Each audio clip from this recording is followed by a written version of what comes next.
Okay, good afternoon, everyone. I would like to remind everyone that our meetings are web streamed and televised, and I would ask that you ensure your phones are on silent mode and to keep your camera on and mute yourself when not speaking. And of course, remember to unmute yourself if speaking. And please use the Microsoft Teams to raise hand feature icon if you're called upon. And I'm assuming that's for the staff who will be joining us because we are back in chambers live and in person for the first time in a long time. So with that, I will call the March 22nd regular council meeting to order.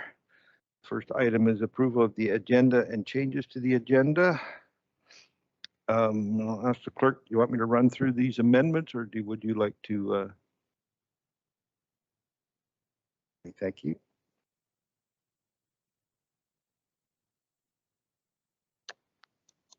If that's possible. Okay, through the chair. So we'll need a mover and a seconder that the agenda be approved with the following amendments.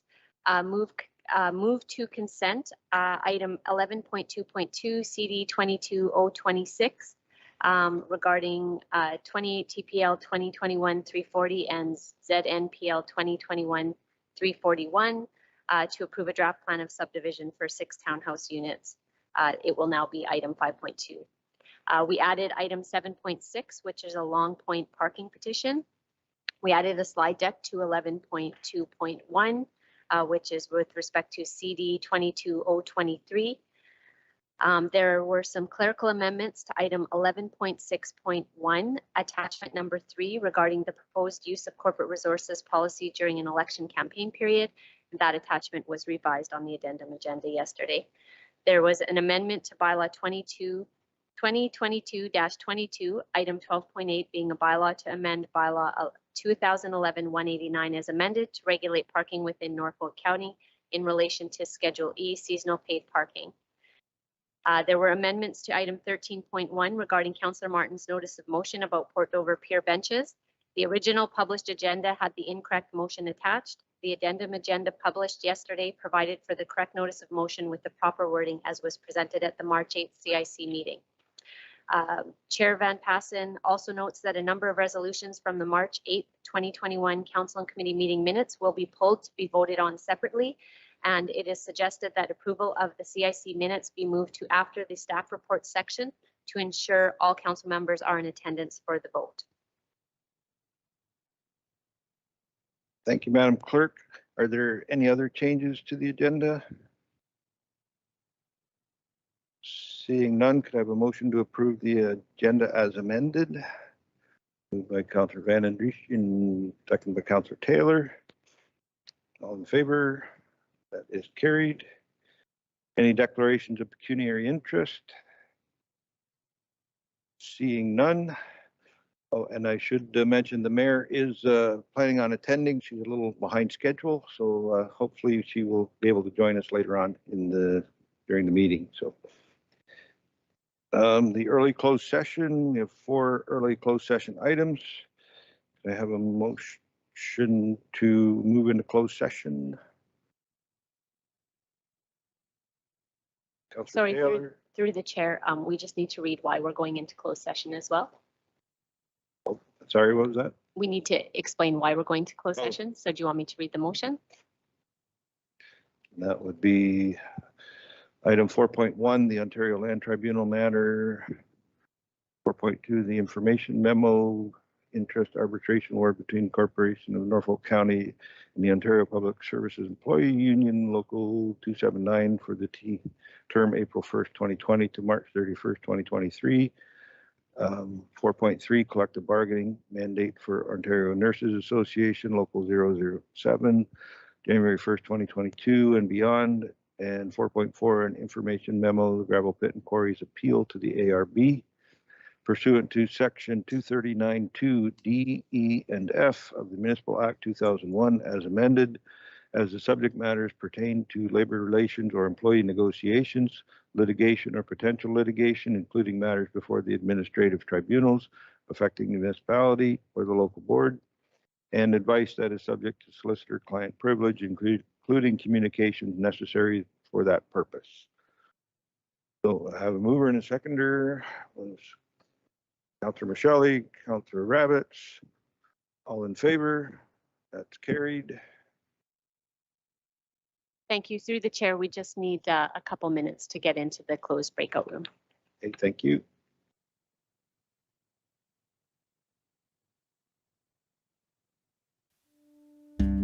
Welcome to Passionate Folks, a blog and video series about people who live in Norfolk. People that get involved in our community, people that are passionate about living here. We sit down, have a conversation, and learn about their stories.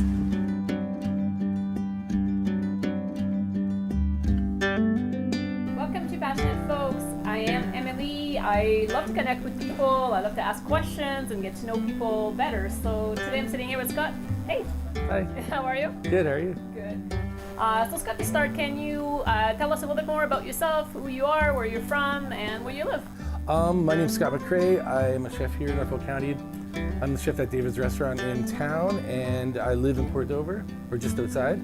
And yeah, all my family's from Port Dover. I moved here in high school and left for a bit and moved back, and now Made it your home. Made it my home. Yeah, it was my home before. I realized it was my home while I was away, and yeah. Came back to the roots. Yes, exactly. So as I do with every guest, I ask you to pick a place in Norfolk County for us to do this interview. Mm-hmm. So tell me where you invited me and why you picked this place. Well, we're here at Matt's Fruit Barn, just outside of town, and it was a pretty easy choice. I know we wanted something that was kind of related to what I do. We were also talking about how diverse Norfolk County is as far as things that grow here, and it's like #1 for so many different fruits and vegetables. And one of the first things I always think about is just, especially considering what job I have, is food. Norfolk County produces so much food and grows so much food. This property here that Christine and Jess and the family have, they grow more things here than I can even think of. Like, you look It's a around, good you might- representation of Ontario's garden when Exactly. you visit this place, isn't it? Yeah, this is kind of just like a little example of what this area has to offer. So I love to dig in people's passion and see what lights them up. And I'd love to know about you. I think I may have a little bit of an idea, but what are you most passionate about? That's a tough one. I think definitely I'm passionate about food and what I do. That's something that since I was young, I've always associated memories. Like a lot of people with songs or with like smells or things, it'll just trigger a memory. And a lot of my early childhood memories have to do with food. There'll be a weird little thing that I remember, like, oh, that was my first like black olive I ever had, or that was like, there's a lot of memories that kind of are associated with that. Big connections to Big food ones, and yeah, like stories. the mulberry tree in my grandparents' backyard, and we just stand for hours underneath just like eating mulberries. And So I know you work long hours. It's a busy season for you in the restaurant. When you have some downtime, where do you like to go in Norfolk? Where do you like to have a good time? well, I'm lucky that all my family lives here. I moved away for a while. I moved to the city. I was in Yukon for a bit. Just being back and being able to see family is I don't get to see them enough still, but it's definitely a big reason why I came back and something I like to do. Friends too, just hanging out on local patios or at their house or watching Leafs games. Well, I've always been kind of, from my grandma when I was a kid, I got really into like birds. Yeah, so I mean, there's binoculars in the truck right now with the bird Like book. go to Long Point or where? Well, of course, like that's Long Point. Well, around here, like I'm lucky I live out of town. You can drive out and see the tundra swans at Long Point when they come through. It's really a mecca for that if you're into that. I'm a bit of a weird, obsessive record collector, and I've got a lot of records. Do you like to see live music around? Is there of course. decent bands that are around that you like to? Oh, tons. Yeah, it is. Yeah, it's great. I mean, like a lot of my friends are musicians, and there's not a ton of downtime, but when there is, it's like sometimes just things that are just nice and relaxing. It always helps when you have like a local brewery. And there's a lot to pick from. So. Yeah, there's a lot of great ones. It's really exploded, especially since I moved back from Toronto about 10 years ago, and even in that time, it's the wine scene, the beer scene, the ciders, like all that has just exploded, and it's all really good. Like, So do you think, like, just back to the winery and the brewery, like, after high school and when you wanted to leave and get to the city and get out of here and coming back and finding it like right here? Well, even when I originally moved back, I was intended on going back to the city, and I came back and just realized that this is where I wanted to be. This is where my heart is. This is where I really belong, and I have friends there, but the friends that I have here are friends I've had since I was like in high school, right? So there's something there where there's a, yeah. We live in a pretty cool place. Yeah, it's great. I thank you so much for your time. I love connecting with you and then learning about your passions, so I appreciate it. Well, thank you very Yeah. much. Thanks.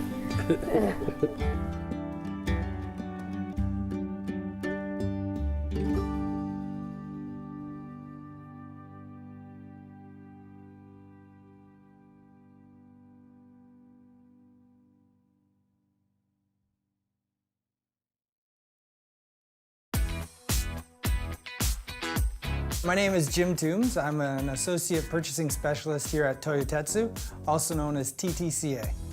Here at Toyotetsu, we're responsible for supplying Toyota with car parts, mainly automotive frame for the Lexus, the Corolla, and other Toyota models.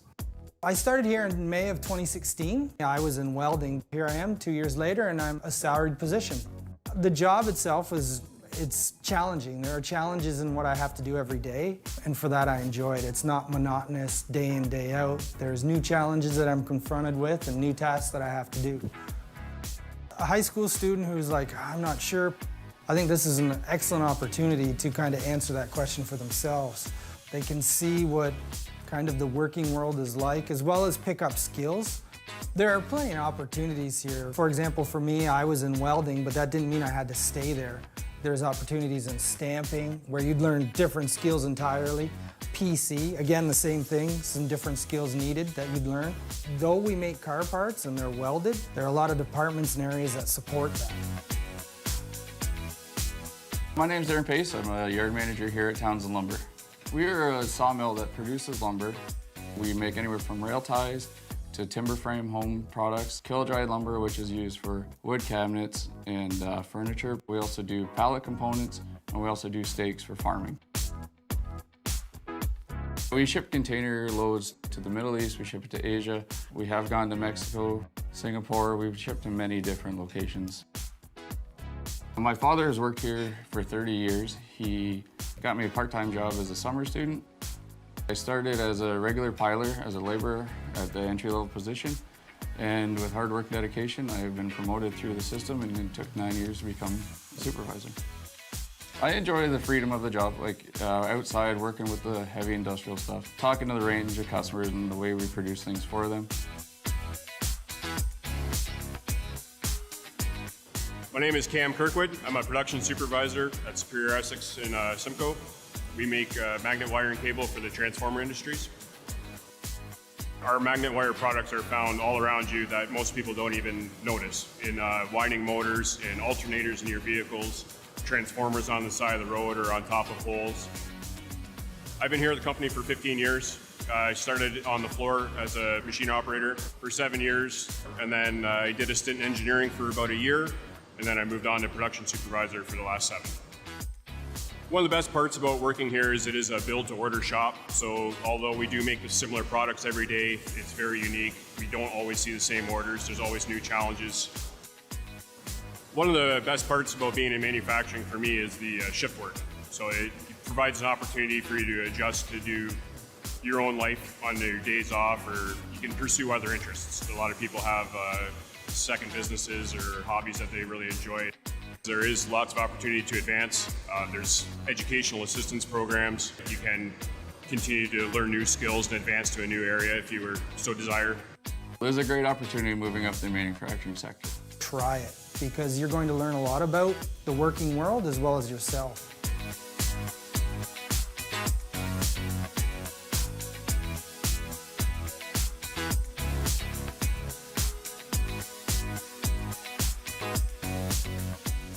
Welcome to Passionate Folks, a blog and video series where I'll be highlighting people from Norfolk County who have a passion, who are involved in our community, who are the movers and shakers. So I'm excited to introduce every month somebody new from Norfolk that will bring you their story, their passion, and share it all with us. Come on in. All right, welcome to the first episode of Passionate Folks. I'm Emily, and I love to dig in people's life and getting to know more about them. I'm here with Jess today. Thanks, Jess, for showing up. Thank you for having me. This Yes. is so exciting. So just for the people that don't know you, introduce yourself, tell me a little bit more about you and the person that you are. Sure. Well, my name's Jess, and I grew up in Waterford, more specifically Boston, more specifically Bill's Corners. I'm a passionate Norfolk advocate. I love this area. I love theater, I love music, I love anything arts related. Also a passionate advocate for entrepreneurs in the area. So I invite you to pick a location in Norfolk that meant something to you. So tell us where we are and why you picked this place. All right, we are here in Simcoe Little Theater. It's on the corner of Talbot and Yonge in downtown Simcoe. And this place, Simcoe Little Theater, is a very special place to me. I spent most of my life in these walls, on that stage, behind the stage, in these seats, like everywhere in this space. It's something that theater is something that's like has always been a big part of my life since I was about 8 years old. You mentioned to me that you also in high school, you were really involved into the drama program and all that, so. I had walked the halls of my high school and I had seen so many pictures on the wall of different shows they had done throughout the years, but nobody was doing shows anymore. And I was like really bummed about that. So in grade 10, me and my girlfriends, we roped all our moms in. We're like, if we start doing high school shows, like, will you guys help? Will you make costumes? Will you whatever? And they all jumped in. Involved. Yeah. I love that, right? Like, that's a small community, like, That's everybody it. coming in together. And like, that's what it requires, right? Like a show is like a mini village coming together, like making all the pieces happen. So this community, I think the word, like you keep repeating it, and I think what you're creating in Groundswell is that sub-community within the community, and that really stands out. So would you say this is something that you're really passionate about? Oh yeah. Yes. Yes, you're that connection, Totally. right? Yeah. I just think like community is everything. We're not meant to live life alone. I don't think. And I don't mean like you have to necessarily have a romantic partner to live a life, but just have people around you that get you. That you don't have to explain yourself.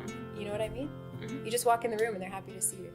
That's it. That's always such a good feeling. Isn't Yeah. it? Yeah, like you just have those people that, believe in you too, right? Yeah. And just cheerleaders. Yeah. So I see, Jess, you're always involved in this community, like you're volunteering places, you really want this place to grow and thrive, and so why Norfolk, and what do you love so much about this place? Oh man, I think, yeah, it's a really good question. It's a combination of things. I think the geography that we live in, the nature we have around us, that is a huge benefit of being in Norfolk. But it's also the people here. And that's why I'm so obsessed with community, because we have so many beautiful people who live here with ideas, with talents, with love and vision. And I think that's what excites me. It's like, just because we're a small town doesn't mean we have small ideas or small impact. I want to bring some of the music piece, because I know we've been talking a lot about the theater and acting, but I know that music is so important to you. Yes. And a big part of your life. Yes. So tell me a bit more about your maybe influences and what makes you feel alive in music. Just like theater, I love performing music too.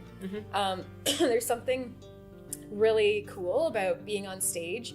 Like that, before I came here today, I was like thinking about how alive I feel when I'm on stage. And I think that everyone kind of looks for that thing that makes them feel alive. Yeah. So for me, it's that. Awesome. So I thank you so much, Jess, for taking the time to meet with me. There's going to be more feature of passionate, uplifting community people through this little video series. So keep watching. Thanks, Jess. Thank you. Oh my God. This is so much fun. Awesome.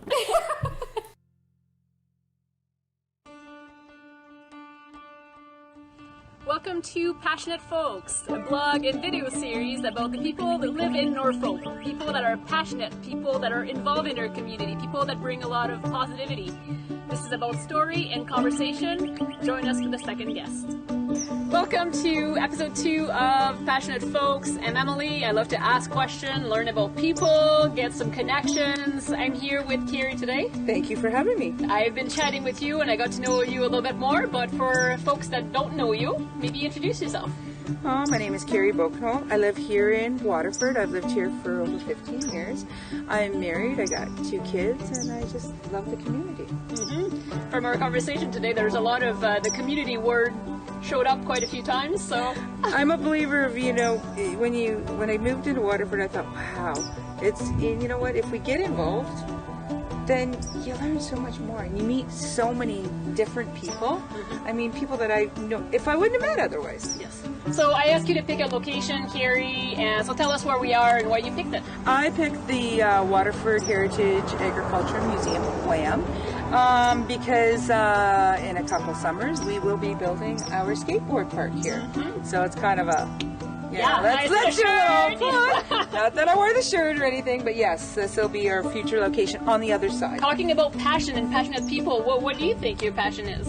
My passion is youth. I love kids. You know what? There's no such thing as a bad kid. Kids make bad decisions. And as the old saying, it takes a village to raise a child. And I truly believe that, you know what? We give kids, that opportunity and show them that we support them and that, that we're there for them and they'll make the right decisions. I made a stop at her business. She has a business downtown Waterford, and I was seeing that your family works there, your friends, your best friend is... My best friend is with me. Both best friends, yes. So this tight-knit community feel is really important to you. When I was given my dream and somebody said to me, here, I'll help you, create your dream. And I thought, okay, karma. So this is somebody saying to me, it's my opportunity to use this to give back. If I have a restaurant, nobody should be hungry.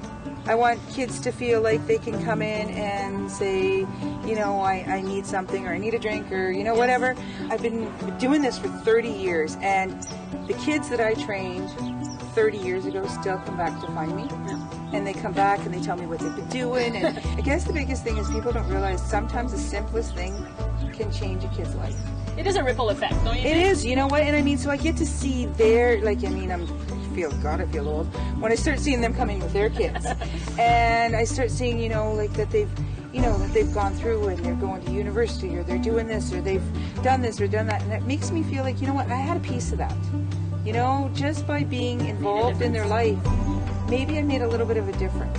So you're an entrepreneur, you're super involved in your community, you're a mom, you have a lot on the go. So if I ask you, what do you do to de-stress and let go? I like to go to the gym. I like to, boot camp, yoga. I try to take, a few hours a week for me. Yes. And it's just about me. And I honestly think anybody who's really busy, I think needs to learn. It took me 48 years to figure it out. But never too late. Never too late. As I said, I can go to the gym and I can be having the world's hardest day, and I always say I leave it on the mat. Love. So when I walk out of there, I feel like a completely, totally different person. Leave it on the mat. So other than that, when you're in Norfolk, what else do you love to do? What's your favorite spot or place that you like to visit or something you love to do? Love to go on the trails. I love going fishing on the ponds. Waterford, we have so many little places to go and see and do and What's stuff. happening in this community? You know what, there is. And I mean, the thing is we don't really, I laugh because there's so many of us who don't see what's here. They're right here. Whistling Gardens, Bonnie Heath. We have all the wineries and stuff. The museum. There's so many places to go. You can have a staycation without leaving Norfolk. Yes. So thank you so much, Carrie, for joining me today and being part of this blog and video series. I invite you to check it on. Every month there will be somebody new, a new story, a new connection. Thank you so much. Thank you.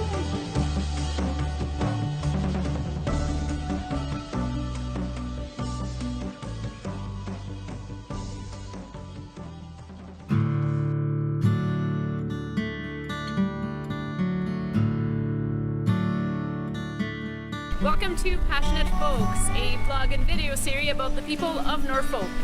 People that are involved in our community, people that bring a lot of energy. So this is about a conversation, this is about their story. So welcome to episode 3.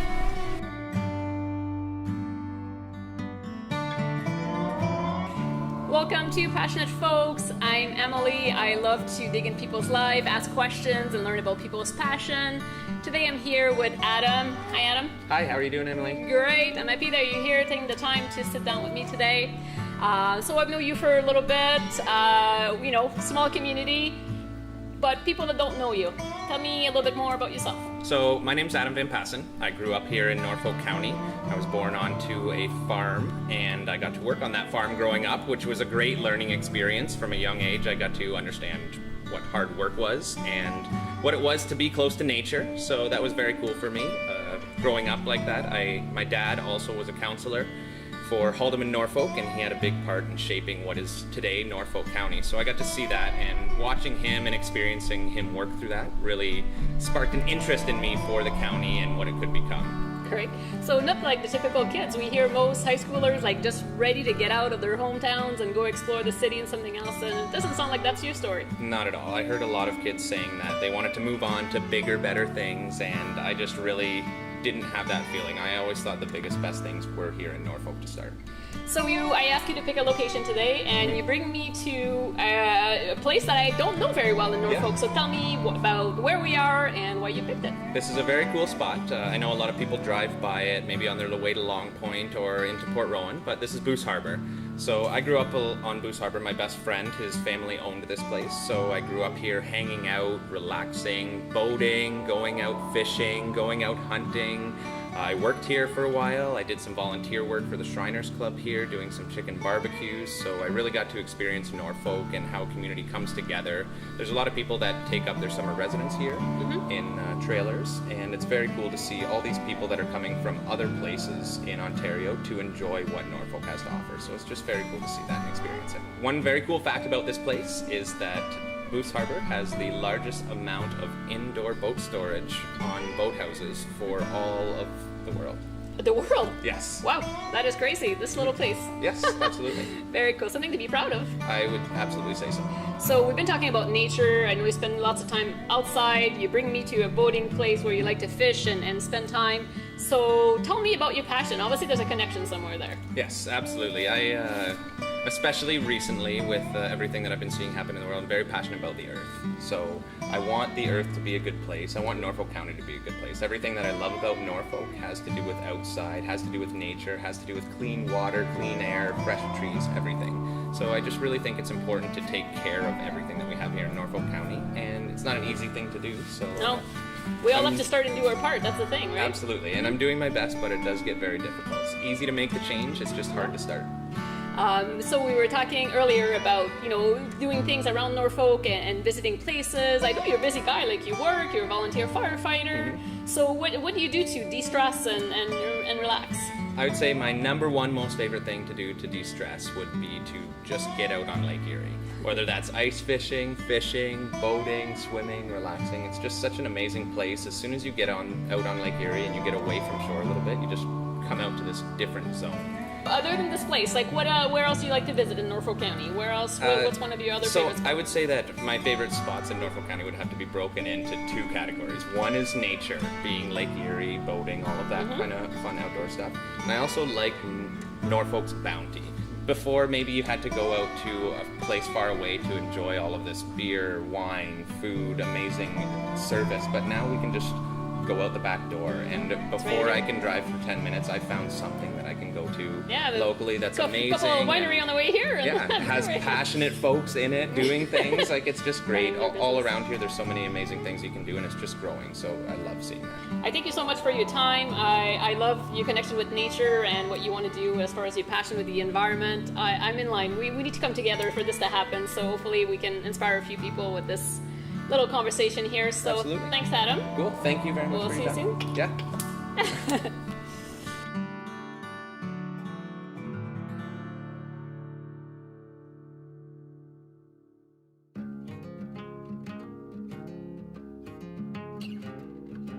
Welcome to Passionate Folks, a blog and video series about the people of Norfolk.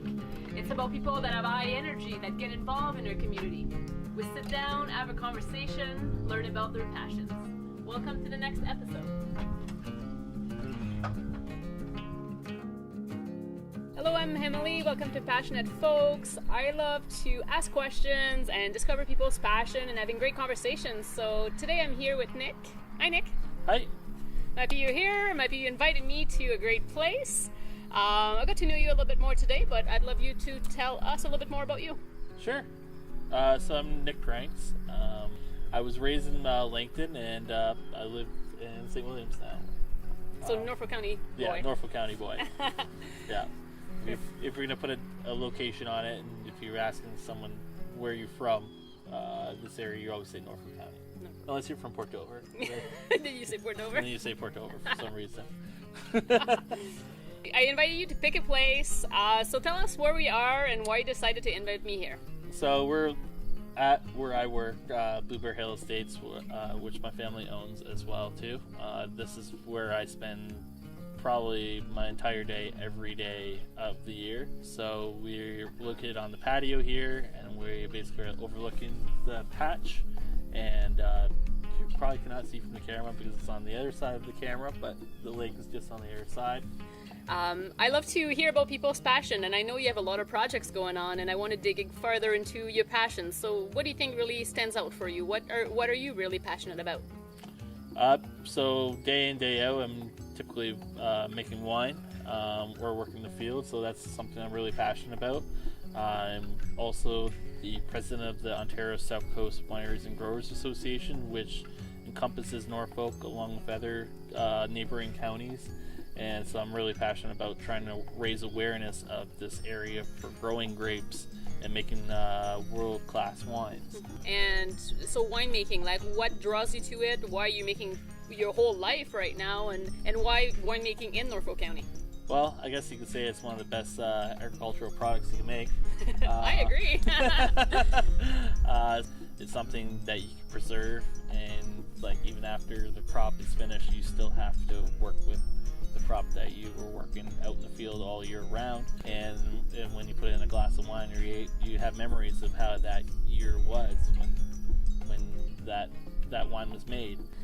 So it sounds like you spend a lot of time on this farm, a lot of time on this like part of Norfolk County, but if you have time to de-stress, where would you go? What do you do in Norfolk? I definitely like going to the beach. So, getting out in the water when it's a hot day is truly nice. Not too far from Turkey Point, I guess. You can roll down the hill. Yeah, we got excellent restaurants here too, so which is pretty amazing for the per capita, the amount of people that live in Norfolk County, that we have enough restaurants that you count them more than your two hands or whatever, which is really nice. Good ones too, right? Yeah, exactly. It is so exciting to see how our agro-tourism industry is developing in our area, and it's kind of cool to see you guys like working together and really promoting this area. Well, when you think about farming from what it was in the past, it has to evolve over time though to make it an industry that can support itself. It allows people to be able to figure out ways to succeed or have succession in their family, to go to that next generation, so that way we can have countless more generations of those families living in Norfolk County, growing the things that their grandparents grew. And keeping the passion alive. Exactly, yeah. I thank you so much for your time, Nick. I thank you for inviting me in this beautiful place. I cannot wait to explore some more. And It's too bad it's not pizza day. I know, I heard that was really good. I'll come back. I'll be back. Thanks, Nick. No worries. Cheers.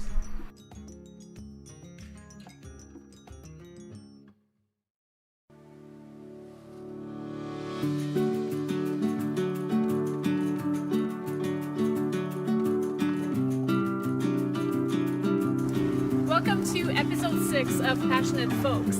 This is a blog and video series about the people of Norfolk. We sit down, have a conversation, hear about their passion and what lights them up. I'm excited to introduce the next guest.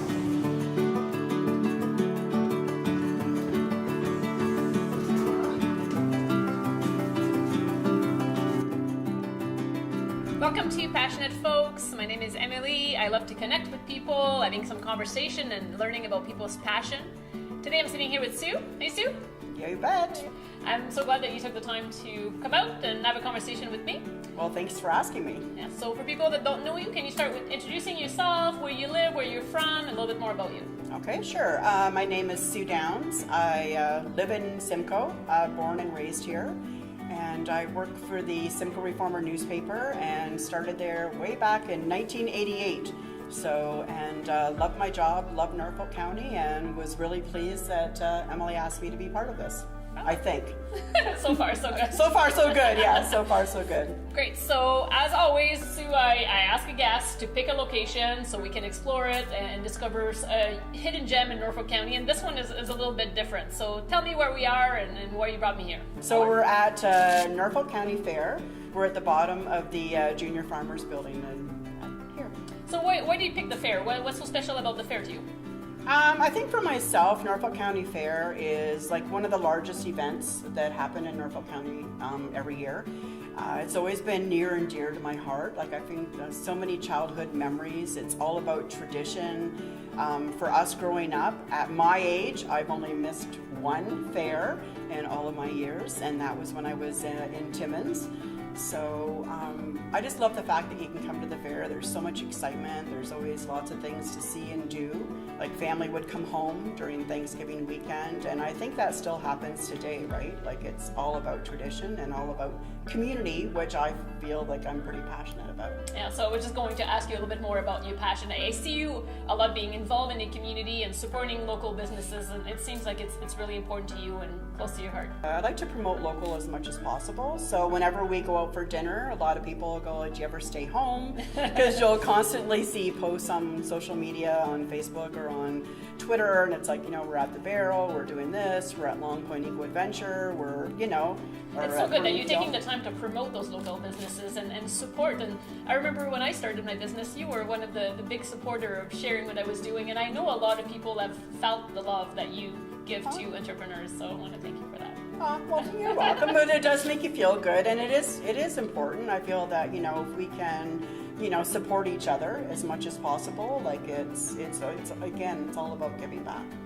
So Norfolk County and specifically Simcoe has changed quite a lot. We are moving in a different direction in our county. So from you like growing up in Simcoe and in the downtown and what's happening around now, like what's the highlights for you? Okay, well, the highlight growing up was always, going downtown on the weekend. People that are watching this that are my age would remember you used to be able to go to the Tartan restaurant and Woolworths and different places down there.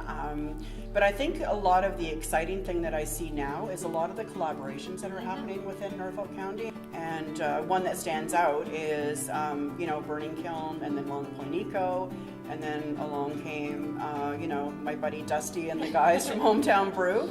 And then now Joy Cafe out there. So it's really cool to see a lot of the business people working with each other and stuff like that too. So that sort of stuff.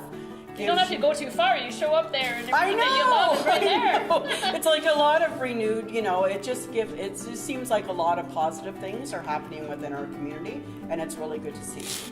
So I know you have a pretty high-stress job, so maybe tell me a little bit more about what you do to relax, calm down, and look after yourself. Okay, well, I do like to garden. I find that, if you're kind of stressful and it's a stressful day, you get out there and take it out on all the weeds in your garden. I also like to, walk along the trail from Davis Street and then head out along the 14th or whatever. Okay. And you can, it's heading right towards Waterford, so you can actually walk from there right into Waterford. I've got a dog that keeps me pretty busy, and then a group of really good friends that we are going out with each other all the time and stuff like that. I know you have a lot of favorite spots in Norfolk, so we already named a few, but if you have a day off and you want to explore Norfolk County, is there one specific place that you actually love to visit that you feel just at home?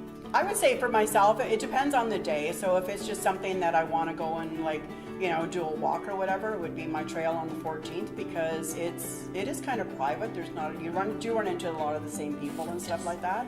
I also like going down to Dover, and I'll sit at the cafe and kind of look around there. You can watch a little bit? Yeah, that sort of stuff, and then even take off and go to the pier. Actually, my mom has a bench there for my grandfather, who was a fisherman down in Port Dover as well too. So it's kind of nice. Memorial benches. Yeah. Very cool. It sounds like pretty much everything you need is right here. Why should I go out of town? Why do I need to go out of town? Yeah, I mean, there's a lot of stuff here that right in Norfolk that we need. We use, yeah.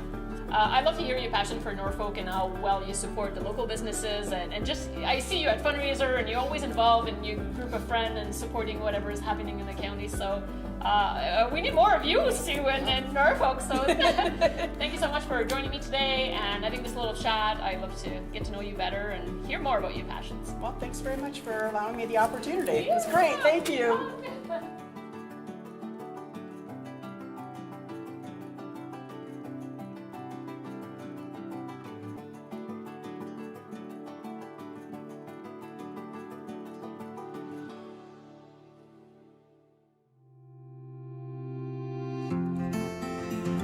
Welcome to episode 7 of Passionate Folks. This is a blog and video series about the people who live right here in Norfolk. I sit down with them, have a conversation, ask them about their stories, their passions. I'm excited to present the next guest. Welcome to Passionate Folks. I'm Emily. I love to ask questions and get to know people better. Today I'm here with Dan. Hey Dan. Hey there, how are you? Great. Excellent. Maybe you stop by for coffee? Yeah, well, nice of you to have me. I'm really delighted. So we already had a good chat, but for people that don't know you, can you tell us a little bit more about you, where you live, and what you do? Yeah. My name's Dan Fewings, and I was a Simcoe boy, an SCS grad growing up. From 0 to 18, I lived in Simcoe. And then I think I lived in Brantford for a year, lived in Dover for a bit, and then followed a gal up north to Peterborough, or Lindsay, and I ended up spending 28 years there teaching high school. Loved every minute of it, a bunch of different experiences. And when I retired in 2014, I thought, my ma's not doing so well down there. It's going to need some attention. And also followed a friend here, and bingo. And now I live just outside of Simcoe, in between Simcoe and Victoria on Highway 24. Great, I'm so glad you took time to have this little chat. I want to go know more about you today, and I'm going to be asking some questions. Yeah. But first I ask you to pick a spot that means something to you in Norfolk. So maybe start by telling us where we are and why you picked this place. Well, I love this place, not only for the food, although in my new machination I'm more careful what I eat, so I only have one crepe a week. But I love this place because Jim and Penny, the owners, are good friends. They've hired me to play here. They give the artists freedom to be a little zany here. They're good to their staff. They run a good ship. And I love the outside in the summer. It's rocking. They do a great job getting lots of music in. I think they have music all July, August, and September, like a whack of things. And I also, a few neat experiences sort of got born out here. I have a character, I do the song chef, and they were like the first ones to say, oh, you've got to come in and do it. So. I love what you're talking about. Like, you're involved in so many things into your retirement that you seem to really enjoy the art. Is that the main thing you're passionate about, or? Well, I like joy spreading, and the most rewarding thing I think I do is my gal Rosie and I, after we had a trip to Newfoundland, and after I did a tour of Newfoundland, we picked up on the kitchen party notion, and so we have a little duet called the Kitchen Party Orchestra, and we go to the seniors' homes and the respite center in Hagersville and Simcoe, and we give them the folks their instruments to play with us, so they're part of it. They're getting some exercise, and that is joy spreading 101. So spent a lot of time away from Norfolk, decided to come back to Norfolk in your retirement. So tell me, if you don't have a gig, if you're not involved in something, what do you do to hang out, to relax? Where do you like to go? Well, I love the geography, so I always like going down to one of the many shores, while there still exist. Yes, Port Racing's a little small this year. Yeah, oh my gosh, yeah. I love, and are you a beach guy, or? Not in the summer, I'm not, but I am, sort of going to the water for answers kind of a guy. Okay. You know what I mean? Yep. The Leonard Cohen dimension. And so Long Point was always hugely special as a kid, I spend a lot of time at the Simcoe Little Theater. That's a great organization, and they're doing fun, and they're welcoming, and so I'm going to play coming up that I'm doing. And you don't seem to have too much downtime. You seem to keep pretty busy. Keeps me out of the housework, that's for sure. He's all busy. Making some ass right now. Sewing, Yeah. And so. Is it hard to get artists to come and play here, or? People, are they curious about wanting to see Norfolk? And see what and you know what? More people, house concerts are amazing too. And I was never a musician on the road. I did 2 1-month tours with a student, and I had a buddy of mine, Jimmy Boskill, who was a student of mine. And he said, when you retire, we're going on tour. My son is in a band, the May Hemingways, so he traveled lots east, so he booked us from Peterborough to Newfoundland, 24 gigs and 26 nights. Both, you know, but you make, you know, as a musician, you make way more at a house concert and play more concerty, less with people listening. People love to play, right? So oftentimes people think you need the applause as much as you need the money.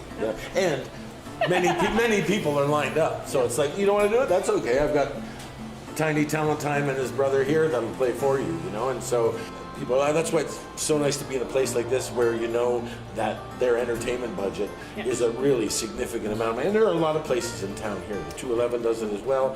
Even the Norfolk has a whack of music. And it's getting bigger around here with all the, you know, with the craft beer industry, the wine industry. All those places are looking for some entertainment to get their clients in. So I think it's, you know, it's going to be significant. It's just a tricky game.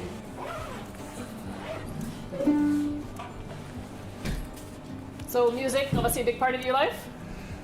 It is a big part of my life, yeah.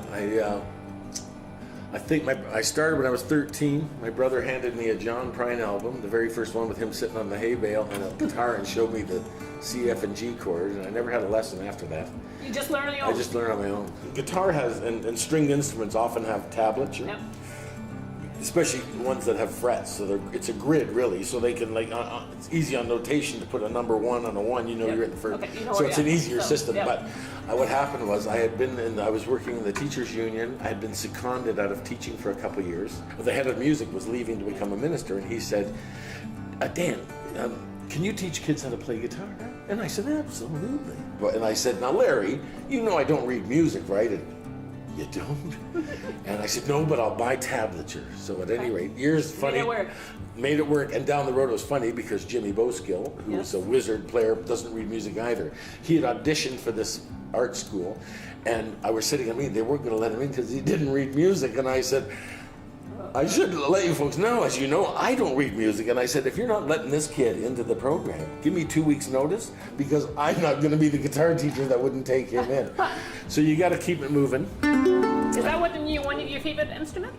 This is, it's a Latin instrument. It comes from like the Andes, so Bolivia, Peru, Ecuador, Chile. It's usually used in like...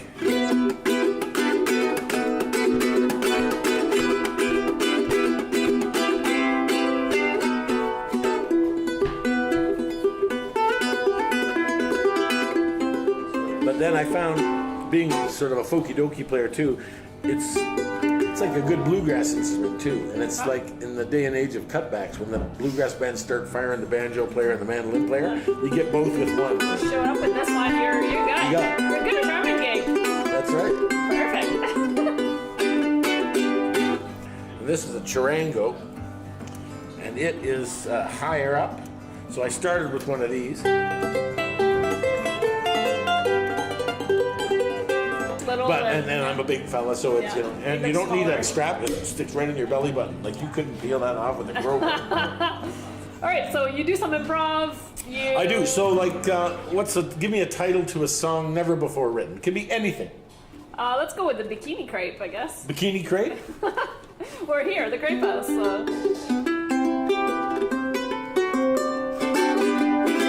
Well, it's more appropriate on a day like today to not sing about martini. So let's think while we're in the land of sand about a crepe martini. No pina colada beside you now. No way, it's done somehow. Here comes the customer now. He's probably gonna order the crepe bikini. Now the thing about the bikini crepe, it's teeny weeny. It's how they make it. I'm not sure if it's a Speedo sauce, but it's nice all the same. It's teeny weeny, but it's my favorite, that old crepe bikini. Yes, sirree, I think he's making me one now. And it might be true that you can't wait for your bikini crepe, but that's okay. got time on my hands. Right on. All right, cheers, Sam. Cheers. Thanks for joining me. Have a coffee. That was Absolutely. awesome. Right on. Love it. Good. Thank you very much. Great. See you later. Thanks, Drew. Great, guys. No, it's not possible. No, I cannot tell you what to say.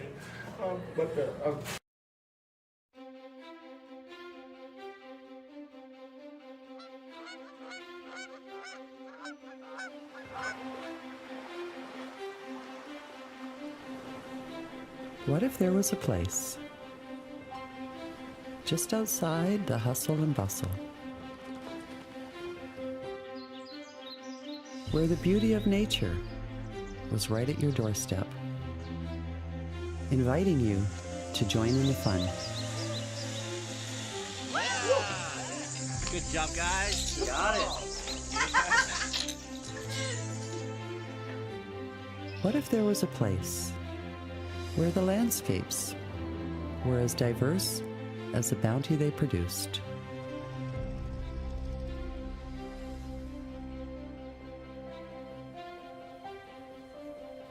And the term field fresh was more than just a marketing ploy. It was a way of life.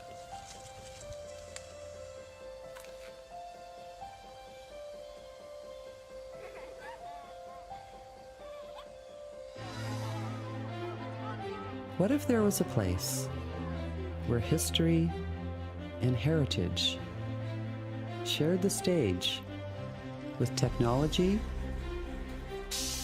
and innovation, and success happened without much fanfare, on back roads, nurtured by wise and hardworking people? Okay, I think our 5-minute time was clicked off, so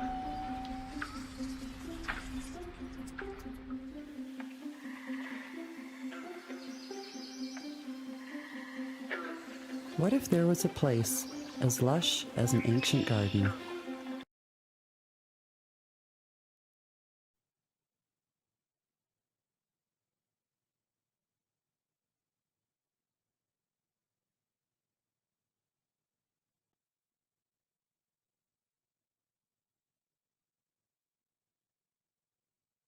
okay, thank you, Madam Clerk. Could I have a mover and seconder to can reconvene in open session? Councillor Martin moves, Councillor Taylor seconds. All in favor? That's carried. And I'll ask the clerk to read the motions that are coming out of the closed session, please. Thank you, Chair Van Passen. So the first motion, I will need a mover and seconder for that the confidential information memo regarding the Ontario Land Tribunal case number OLT 21-001379 College Street, Port Rowan be received as information, and that legal counsel and staff be authorized to proceed with settlement negotiations as outlined in the confidential information memo. The mover and a seconder, Councillor Van Andriessen, Councillor Columbus, all in favor? That's carried. The second motion, I'll need a mover and a seconder for that the confidential information memo interest arbitration award between the Corporation of Norfolk County and the Ontario Public Service Employees Union Local 279 for the term April 1st, 2020 to March 31st, 2023 be received as information, and that a bylaw be passed authorizing the mayor and the county clerk to sign the collective agreement on behalf of the Corporation of Norfolk County.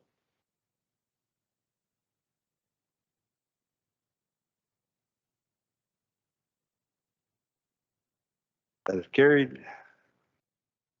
The third motion that I will need a mover and a seconder for is that report CAO CO1-22 collective bargaining mandate for ONA Local 007 January 1st, 2022 and beyond be received as information, and that Norfolk County authorize the Director of Human Resources to negotiate a collective agreement with ONA Local 007 within the mandate outlined in the confidential report.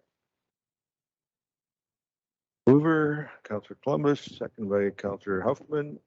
All in favor? That's carried. And And the the final last one.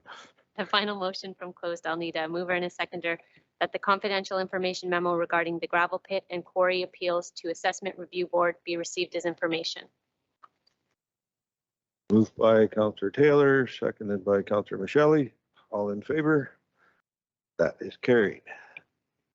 Thank you, Madam Clerk. We'll move on to consent items in our agenda. We have 2 consent items. Does any member wish to pull any of these for further discussion? Councillor Columbus? Yes, it's the one that was listed first, 5.1. I just had a question with respect to getting a clear understanding of the issue with the property. 5.1 is the technical updates to the zoning bylaw. Right. Mr. Sloan available for us, Madam Clerk? Yep, through the chair, I'm here and just checking to make sure that our planning staff that were involved in the report preparation are online as well. If there's a specific question, we'll do our best to answer. Did you want me to go with it forward at this time, Mr. Chairman? Through the chair, if I may, if we're pulling an item from consent, what that really means is we're moving it down to staff reports. Consent items are just meant to be accepted as presented. Okay, so we'll move it to staff report, I guess. Sorry, Mr. Sloan.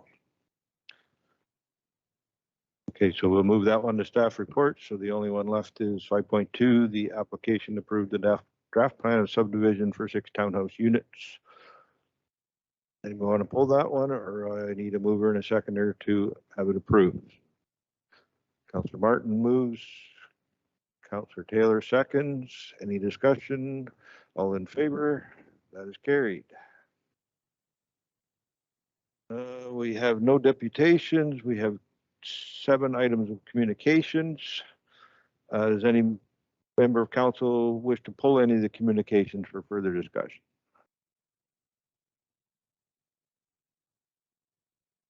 We have 7.1, the information memo, fee subsidies and options for economic recovery grants. 7.2, information memo, property acquisition update, Victoria Town Hall. 7.3, information memo, conflict of interest review, engineering consulting services. 7.4, Long Point Region Conservation special meeting minutes, February 23rd, Delhi BIA minutes, March and February of March 20 and February 22, and Long Point parking petition.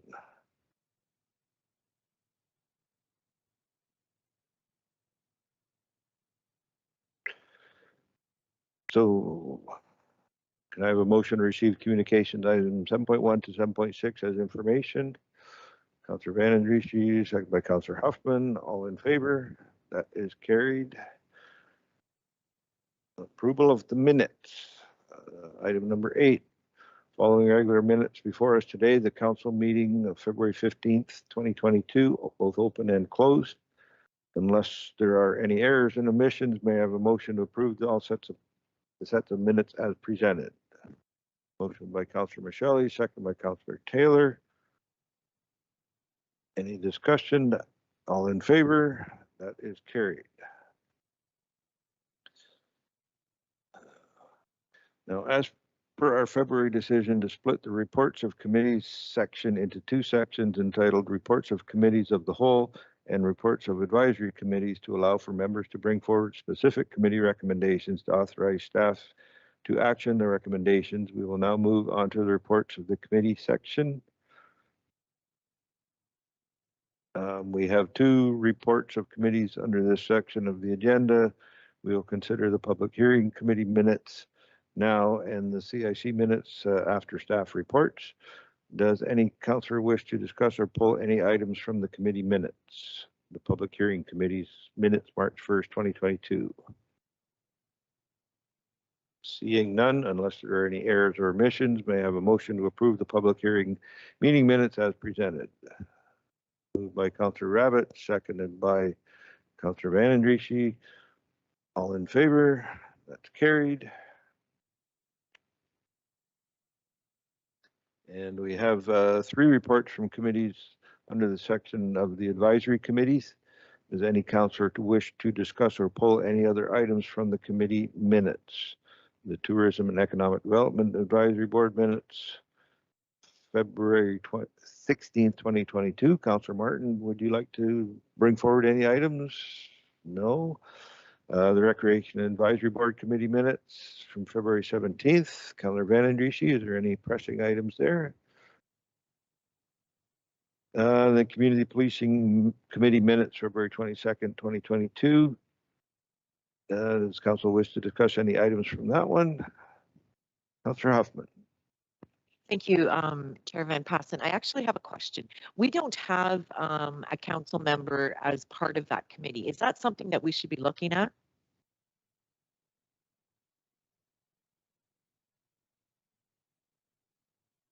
Through the chair to Councillor Huffman, it probably is. As most council is aware, the Community Policing Advisory Board has really just gotten off the ground this last month. It was established when COVID hit, and it's been a bit of a challenge to get everything together. So our clerk's office is all fairly new over this last year, so we weren't here when it was established. So we're all trying to work through what the terms of reference mean and what that committee is about.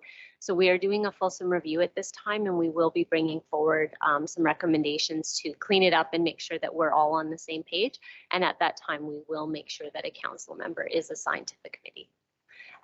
From my understanding, the Community Policing Committee was established to be sort of a subcommittee of the Police Services Board and operated through that mechanism. So whether that is part of that scope or not, but we'll bring those recommendations forward in the next few months. Okay, thank you, Councillor Huffman, for pointing that out. So if there's no special recommendations coming out of those, could I have a mover and seconder to receive all of these meeting minutes as information? Councillor Martin, second by Councillor Taylor. All in favor? That's carried. Okay, staff reports. 11.2.1 of our agenda. First one is CD 22-023 ZNPL 2022-014. It's an application to facilitate a temporary use bylaw for special needs housing within the existing buildings on the subject lands for a period of 3 years. And Mr. Sloan, you'll be presenting this? Yes, that's correct, Mr. Chair. Just going to share screen.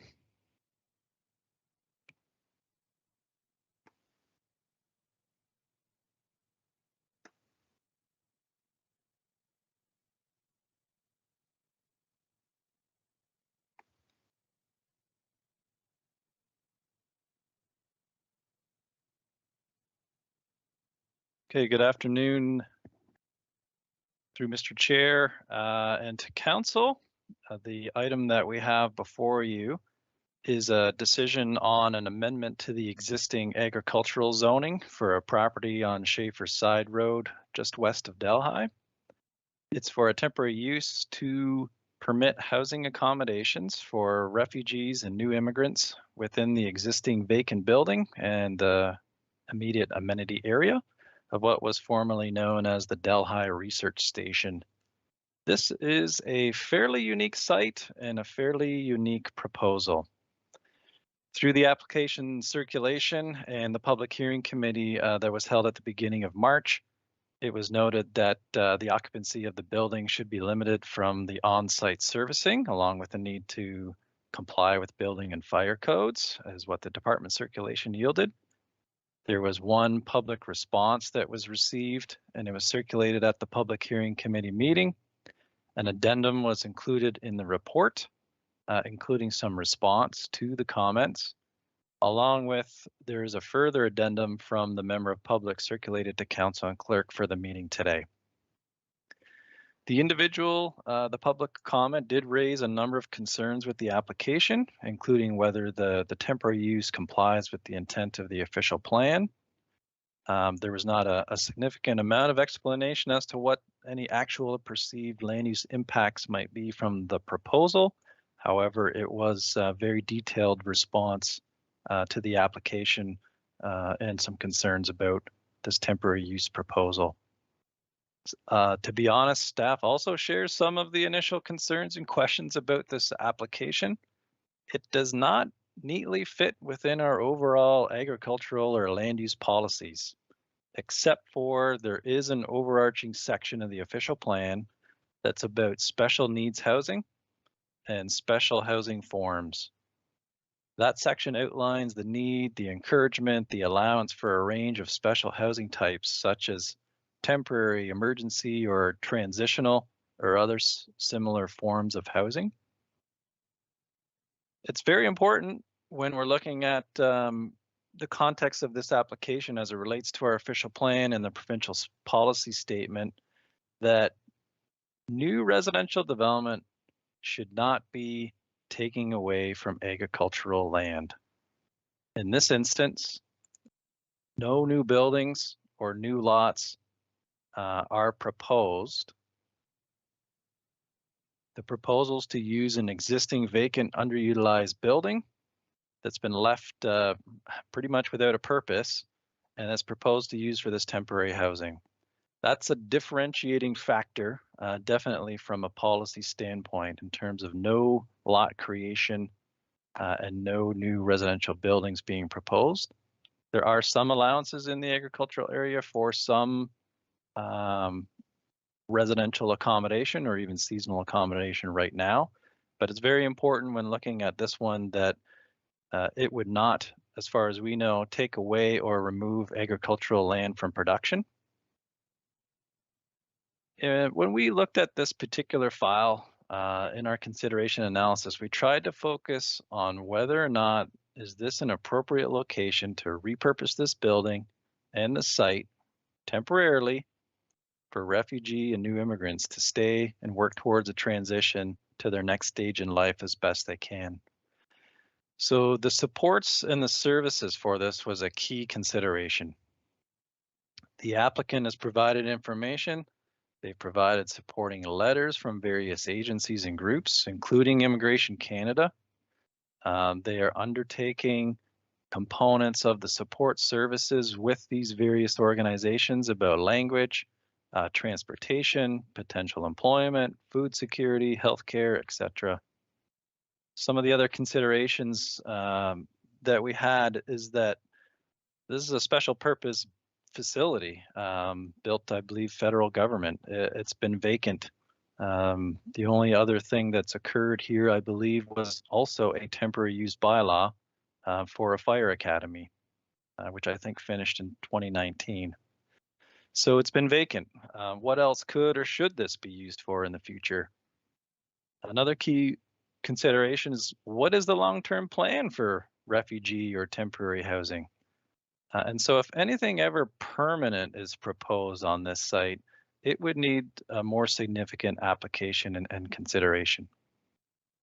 In the end, when we're balancing everything out and we look towards this overarching policy direction that we have in our plan, even at the provincial level, the federal level, looking at what the needs are and the I think is the Canadian Council on Refugee, like the housing is of utmost importance. The high importance seems to be providing temporary accommodations. This is even more reinforced with each humanitarian crisis that unfolds in the world, including to this day.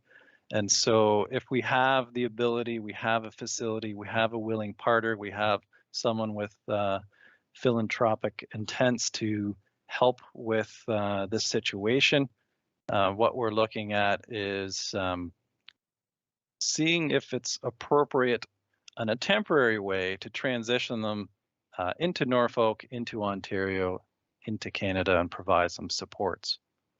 So, as such, a temporary use bylaw is recommended by staff, and it follows that special needs, special housing form policies of our plan. It would allow temporary habitation in the facility for the shared housing. It would be limited to the existing building only and the associated parking and amenity area, so it wouldn't be all of the agricultural property. Various provisions are included within the proposed bylaw, and including adding a definition for this form of shelter. A few items just to point out is that it must be for short-term and not long-term leasing or use. It must be related to or supported by government agencies or some special circumstance of this refugee, immigration, transient, or potentially homelessness needs. Support services must be available and in place for this type of accommodation. And we've included in the bylaw that the occupancy is limited to the on-site servicing and the codes, and that it's not to exceed a maximum of 3 years, which is the provision from the Planning Act. I understand the intent is for 1 or 2 years. However, it could go up to 3 years. So through that, Mr. Chair, I apologize that our senior planner and director handling this file are no longer available, but we do have the applicant's agent on the meeting should there be any detailed questions that I'm not able to answer on this file. Thank you very much. Okay, and thank you, Mr. Sloan. Any questions for staff or for the applicant's agent?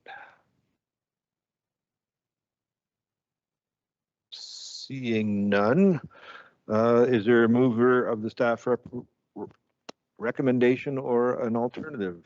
Councillor Columbus, you move. Councillor Van Andriessen seconded. Any debate on the matter? All in favor? That is carried unanimously. Moving on to our next item, 11.6.1, CAO 22-29029, the 2022 municipal election use of corporate resources for election purposes policy. Sorry, through the chair, if I can just interrupt, I apologize. Could we deal with the other planning matter that we bumped from consent? Oh, I'm sorry, that's the So that's the one from consent items. Yeah.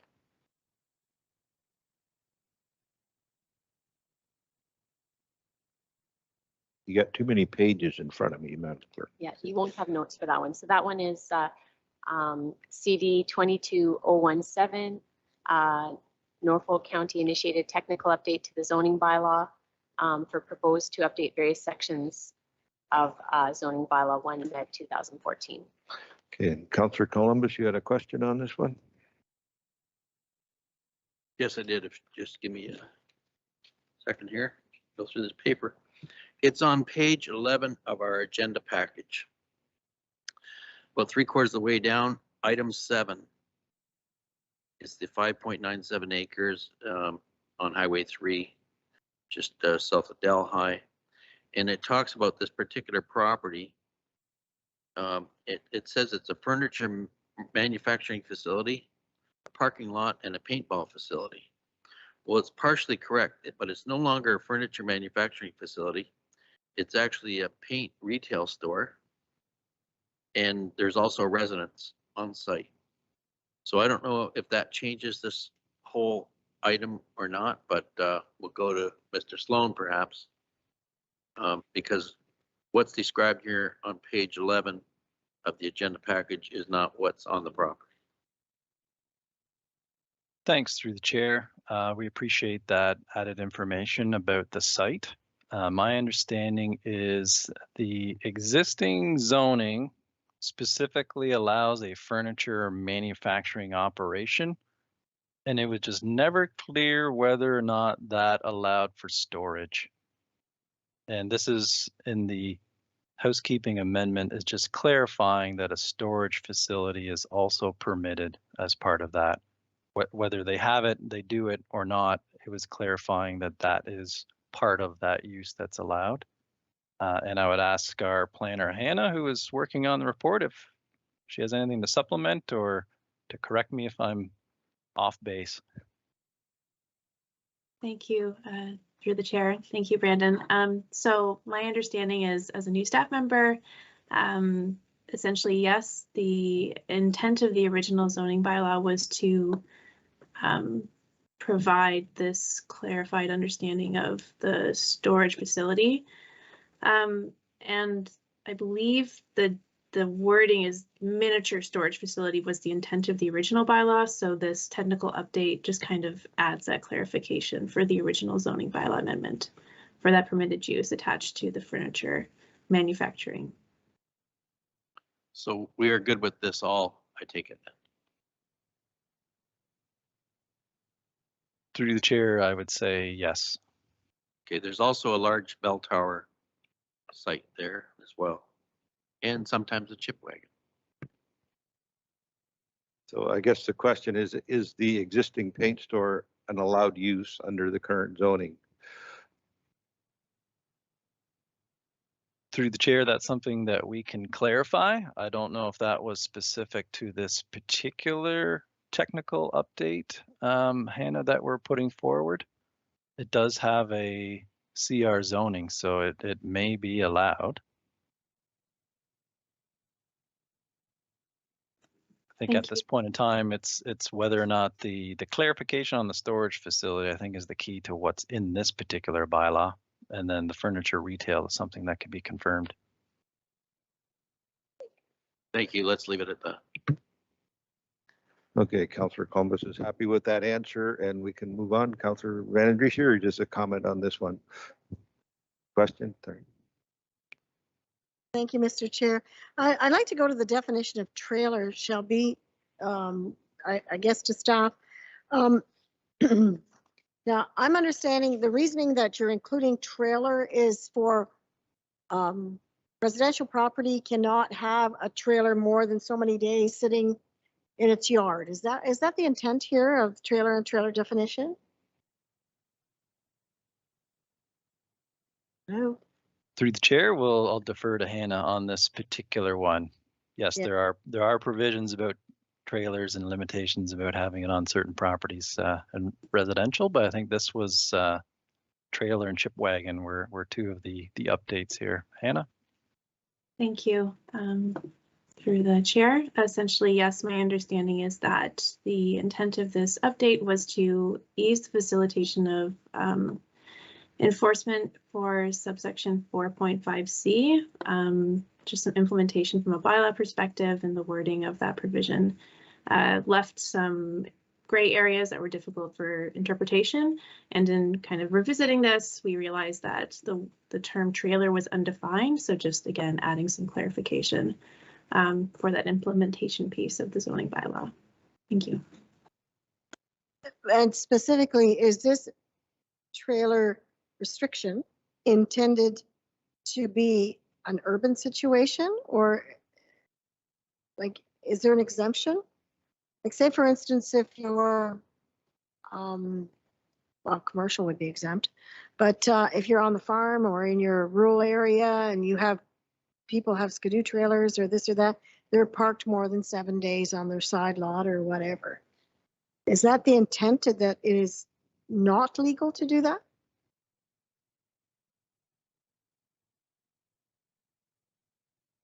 Thank you for your question. My understanding is that it's in relation to an unplated trailer that are occupying the required front yard or exterior side yard. So there's no prohibition relating to perhaps rear yards or if it's perhaps a farm vehicle that's being used.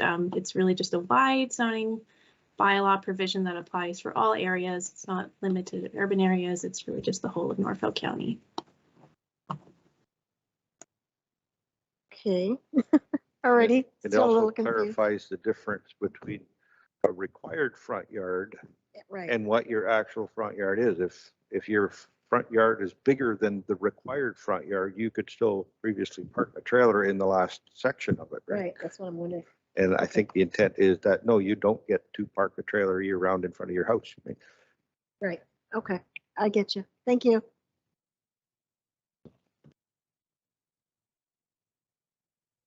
So any other questions on that application? And seeing none, is there a mover of the staff recommendation or somebody willing to provide an alternative?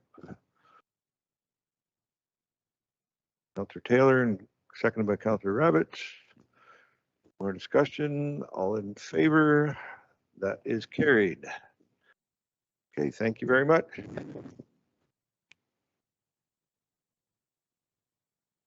Now, can we go back to the CAO 22-029, Madam Clerk? Thank you through the chair. So CAO 22029 is in respect to the 2022 municipal election use of corporate resources for election purposes policy. This policy was provided on the consent agenda of March 8th, and council had made some recommendations for some changes. So attachment 3 on the agenda provided today is the revised policy. There were a few clerical errors throughout, just changing a very minor verbiage, but the two that I want to, or 3 areas I'd like to point out are on page 3 of 10 of that policy under activities. So we have removed candidate debates as not being able to be booked on county property. So county property and facilities can be used for candidate debates, but not for any other campaign purposes. That is further clarified in section F under that same area of activities, just providing that all candidate debates can be held at county facilities as long as they are rented in accordance with standard Norfolk County rental procedures, and provided that all candidates or political parties for an office are invited to attend. And then we further clarify with a subclause that says election signs or other election material may not be distributed or displayed with exception of campaign buttons and t-shirts in or on the rented property during the campaign debate. And so if council is amenable to that, then that would be the policy we would be asking to be adopted, and all policies and procedures related to the election must be approved prior to May 1st of this year in order to be in compliance with the Municipal Elections Act. Thank you. Any questions for staff on this one? Seeing none, could I get a mover and a seconder? Councillor Michelle and second by Councillor Huffman. All in favor? That is carried.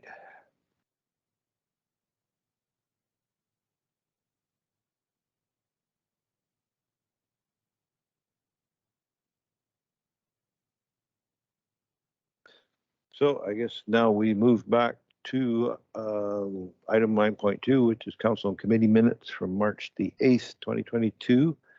And I would ask that Deputy Chair, or that Chair of CNC, Councillor Taylor, take over the chair for this section, because I do want to enter in, I did pull a couple items and I would like to enter into debate on that. So.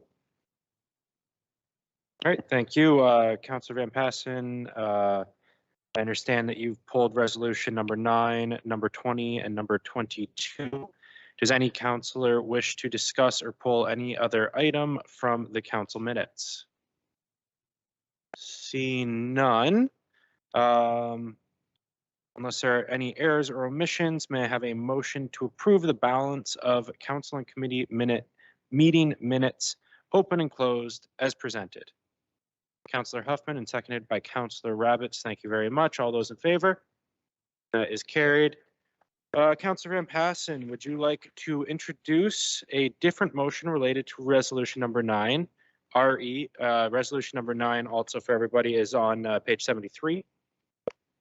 If you'd like to introduce a different motion related to resolution number 9, RE, item 4.6, CS 22-04, summary of bid awards, to be revised as per staff memo, or would you like to vote on the motion as recommended in the March 8th CIC minutes? Yes, thank you, Mr. Chair. I would like it revised. I seem to have misplaced my little notes, but revised according to the staff memo provided in the agenda. I don't know if Ms. Darlington is available. Still digging through paperwork here. So.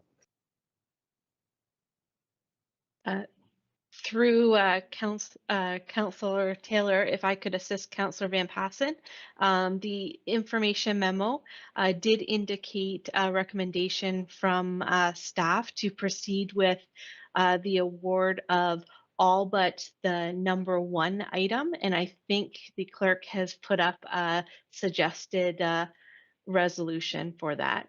So I'll maybe pass it over to the clerk. Thank you through the chair to Councillor Van Passen. So the motion that I have on the screen, which will cover 2 pages. Oh, sorry. The motion I have on the screen, which covers 2 pages, is the motion that was presented on the March 8th CIC meeting. We are suggesting that the motion be moved and seconded with the 2 paragraphs that I have struck out here to remove the proposal for the EIS ENG 22-71 engineering services for 2023 restructure rehabilitations and replacements. So if I just delete these now, the motion that would go forward today would be approving all of the remainder of the bid awards minus that 1 item. All right, I would be requesting a seconder at this point then. We need a mover. Yeah, I will move it, Madam thank Clerk. And a seconder, Councilor Roberts. Any debate on the motion as presented? Seeing none, I will call the question. All in favor? All those opposed?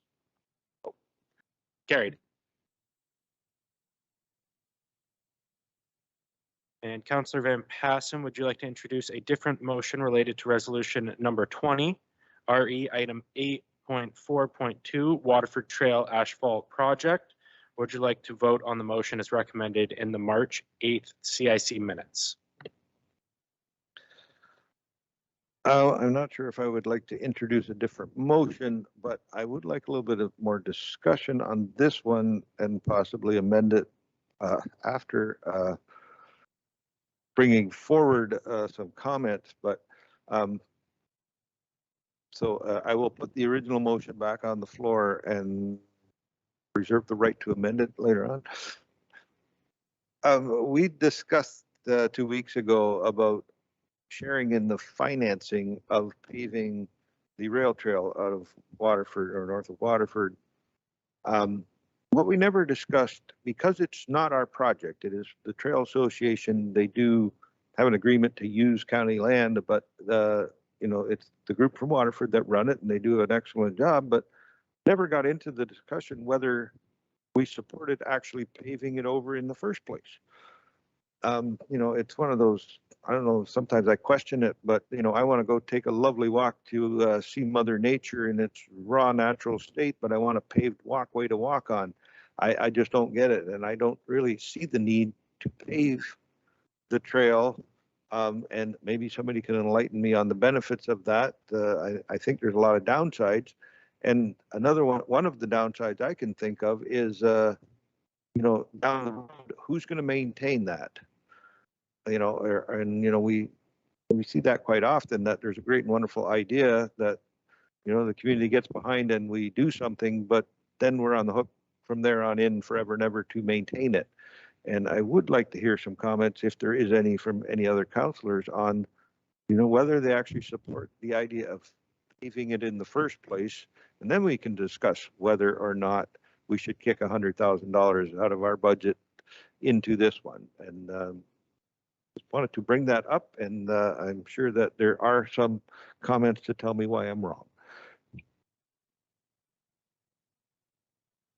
Thank you. I did see several hands shoot up. That said, before I go to questions, we did have an original mover as Mayor Chop, who is not present. What would the proper procedure, because the original motion has been put back on the floor? Through the chair, I would suggest that if we are not going to vote on the motion as it was in the minutes, that we would need a new mover and seconder. Okay, so the original motion has not been amended, so we will continue debating the original motion. That's what I'm hearing?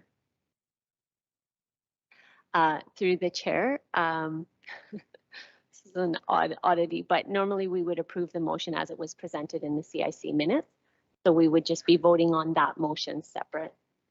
So we would be voting on the motion that was presented during the CIC minutes. Okay.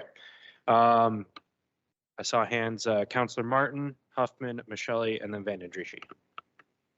Thank you, Mr. Chair. Before we enter into, I guess, the merits of paving or not paving, my question to staff would be, is Norfolk County responsible for future maintenance? I understand that this is an agreement that we would be joining with the Trail Association for, and so my question to staff is, are we then liable and on the hook for additional maintenance should we go forward and pave it? Because I'm hearing that is a large part of maybe a large point that Councillor Van Passen is raising.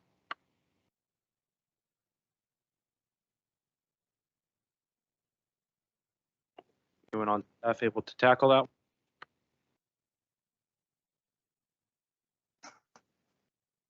Yeah. Chair Taylor, can you hear me? We can, yes. Yeah, I'm just stepped in the room here, but I think you were looking for a staff member to comment on possible maintenance on the trail in future years. That's correct. Yeah, okay. Yeah, through the chair of the county council, Bill here. We as owners of the trail, we do have an agreement with the association for maintenance. It works really well. They do a lot of the say the heavy lifting for us, and obviously they are able to tap into grants that we are not. So with any of our trail, we really do appreciate having a partnership with the groups. However, with the paved trail, maintenance issues will probably be reduced for a number of years, if I can answer the question, but at some point that paved trail will have to be repaved, let's say, and at that time it would likely fall to Norfolk County to be the ones to pay for that. However, that's probably 20 years out, maybe 15 years out at the least. And again, there'll probably be a cost sharing, or we would work with the group to see how that trail was repaved at that time. But it is something to consider.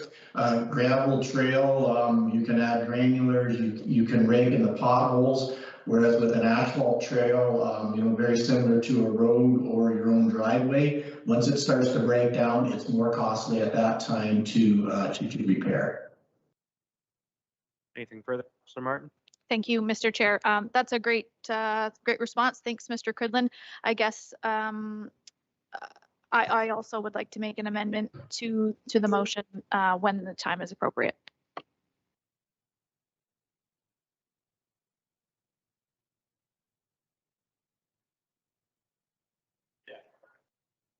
Yeah, so through the chair, what would be on the floor right now is that we would be approving resolution 20 as presented in the CIC minutes. Since that's not going to be the thing, then I would suggest that we could vote on that and it fails, or Councillor Van Passen could remove his motion from the floor and a new motion could be put on the floor if there was an amendment required. Thank you. Councillor Huffman.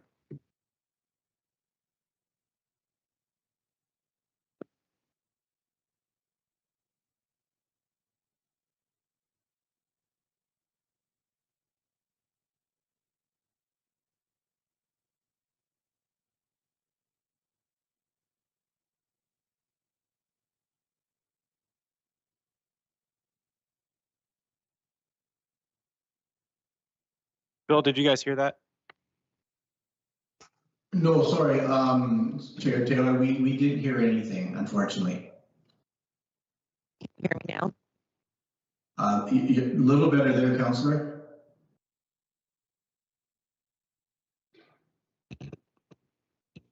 Now can you hear me? Yes, Councillor, a little better, a little faint, but definitely coming in here now. Okay. You're really good there now, Councillor Huffman. So. I hope I would be. I feel like I should break into song or something. My question is, part of the trail is already paved. Have we come up to a point yet where we have had to provide any maintenance in conjunction with the Trail Association for this paved part of the trail that's already done? Okay, through the chair, not to my knowledge. Like I said, pavement is as long as the base is good, which generally being an old rail trail, it would have a decent base. We're probably I'm going to say 15 to 20 years before you would probably see some breakdown unless you had a wet area. But no, to my knowledge, I'll check with staff here and texting right quick, but I don't believe we've had to do any work with the paved sections. Okay, thank you. My second question is, when we paved, not when we, but when the Trail Association paved the first part of the trail, were there any concerns at all regarding the local ecosystems or anything like that? Were there any issues brought forward to staff that they were aware of, that there were any issues? Sorry, I kind of repeated myself there. Yeah. Through the chair to the councillor, I don't, not to my knowledge. There is always when you pave a trail, there are always pros and cons and pros and cons. And obviously, a paved trail is a smoother surface. Folks with mobility issues, if I can say that, can have access to a trail section where they couldn't before. But as far as the environmental, then I'm going to say not to my knowledge. Okay, thank you. And then Councillor Michelle and Councillor Van den Driesch. Thank you very much, Acting Chair Taylor. I am glad that Councillor Van Passen brought this question up.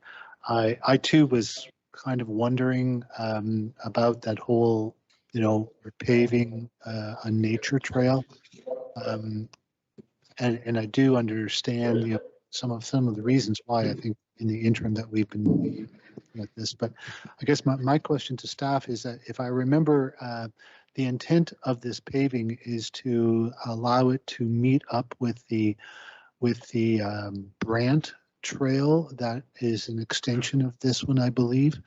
And I'm wondering if we have had any communications with the County of Brant, and I believe it is the County of Brant, unless it is Brantford, but I think it's Brant County, with regard to the issues that perhaps they may have had with the maintenance of this type of paved trail, because I do know that theirs is also paved. Through the chair to Councillor, yes, it is Brant County, and staff have not had specific dialogue with Brant on their paved trail. There's a lot of information on when you pave a trail, life cycles, and again, no particular comment or dialogue with Brant County. Councillor Van den Driesch. Thank you, Mr. Chair. I'll be very honest. I know about paving a nature trail. Seems counterintuitive actually to pave a nature trail. But at the end of the day, I received many phone calls with concerns residents that why we are considering putting $100,000 into paving a trail versus the many roadways that we have that are in need of repair. So I took that to heart and promised those people that I would bring that issue up. There is a concern. I mean, this is $100,000. Now, mind you, on a road surface, it's not going to go very far. But at the end of the day, it's still the principle of the point.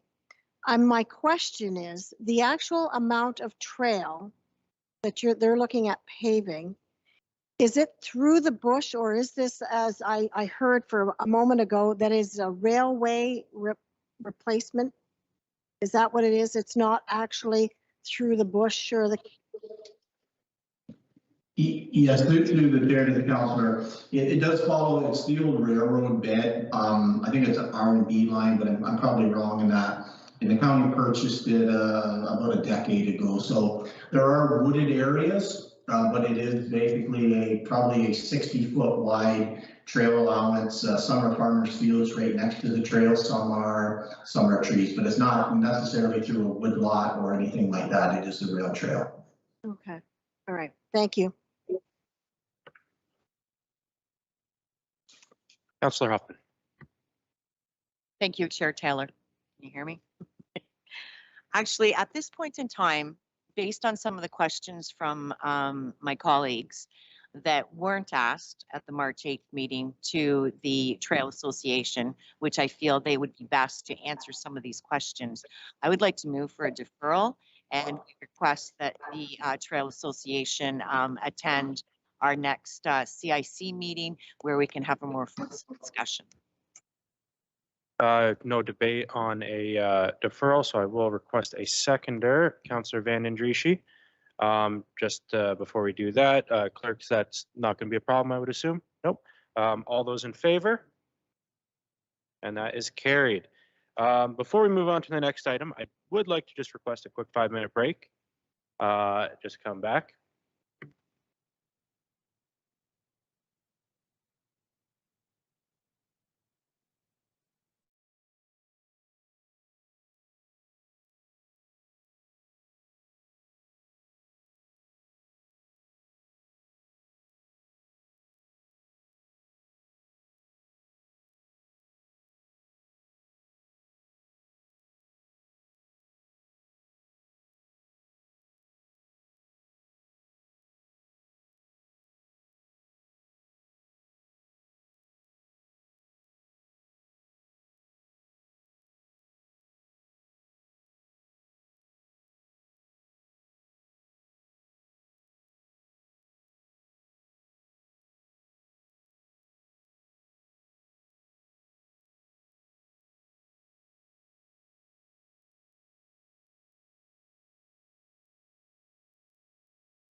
Welcome. First, I'll pass it over to clerks, just a clarity. Thank you, Chair Taylor. So to make this kind of go smoothly, what I'm going to suggest is that I would like to ask if Councillor Martin and Councillor Michelli are okay to let their names stand as moving and seconding the motion as presented at CIC. The debate can then continue. If the council decides to vote against it, you can, even if you've moved it and seconded it, or if you want to keep it and vote the way it is, or if you want to accept some amendments that may be made to it. If at any point you decide you want to pull it off the floor and have a new motion presented, we could do that as well. So I would just ask if Councillor Martin and Councillor Michelli would let their names stand to move this so that it could open debate. Through you, Mr. Chair, I'm okay to let my name stand on it, and I am also open to amendments should the seconder wish to stay on the motion. And I am content with the remaining as the seconder, Madam Clerk, as well. And I would be very interested to see what our debate produces. Thank you. Okay, and as we've been doing, Councillor Van Passen, you did poll, so I will start with you. Okay, thank you, Mr. Chair. Stop me when my rant gets too long, but parking in Norfolk County, we have a problem we've had forever. Staff has done a lot of work, a lot of background. What they brought forward 2 weeks ago was some of their ideas. They'd like to implement a pilot project to see what changes will work and what won't work. And, you know, we voted on it, put a concrete idea on the table, and we've had 2 weeks to look at that, take some feedback, because there's a difference between throwing ideas out on a concept as opposed to the what's, you know, on paper and real. But we got to go back a little bit and recognize that parking in a municipality is not free.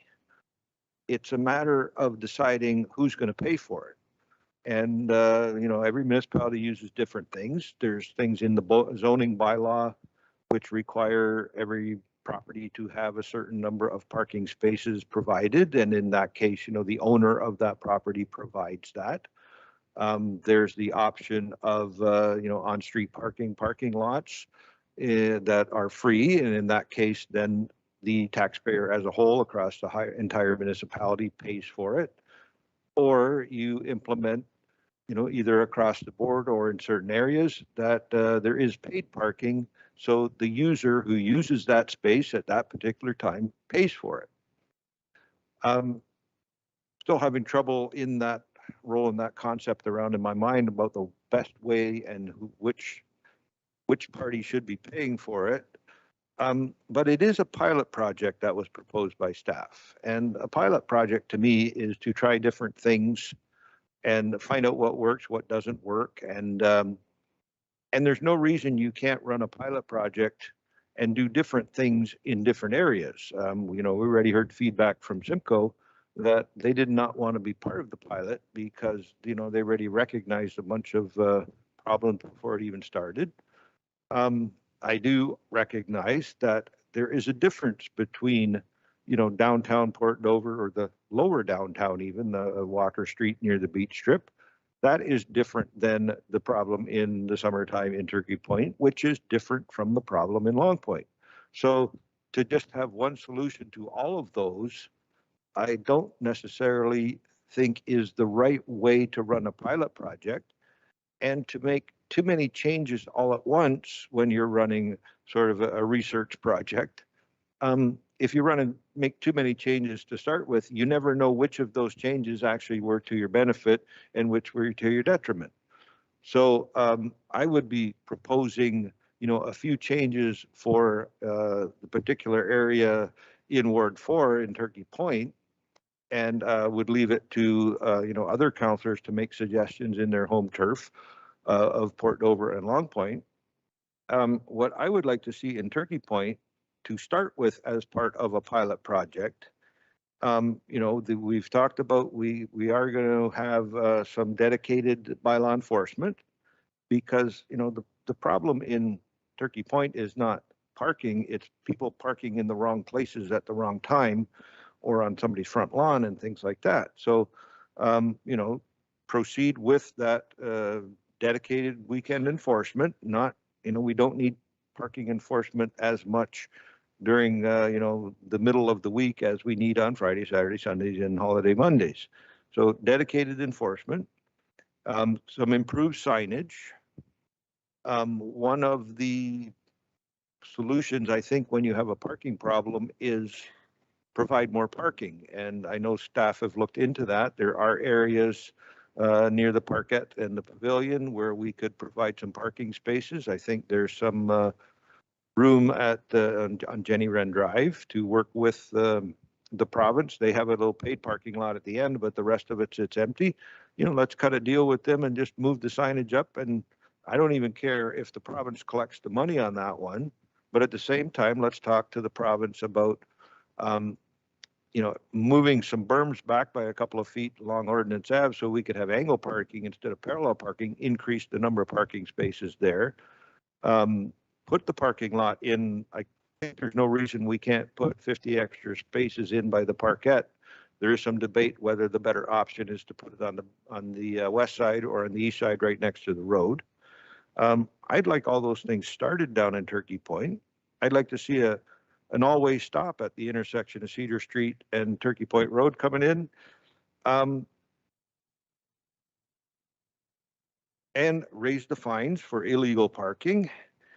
And part of the bylaw enforcement job should also be to make a daily journal entry on what problems they see and don't see when they're working that day writing tickets for the illegal parking.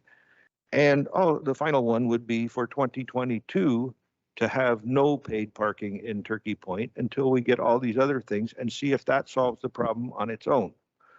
And if that would, you know, I don't know how we can require or amend the motion to include that, but I could work with the clerk on that to include that as part of a pilot project specifically for Turkey Point, as opposed to a pilot project for all of Norfolk County.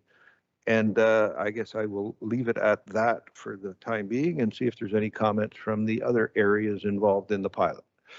Thank you, Mr. Chairman. And I'm sure I went over my 5-minute allotment, but I appreciate the tolerance of the chair. I did put a timer on just slightly over. First, I'd like to go to staff if there's any comments based off of the almost proposed amendment that came out there.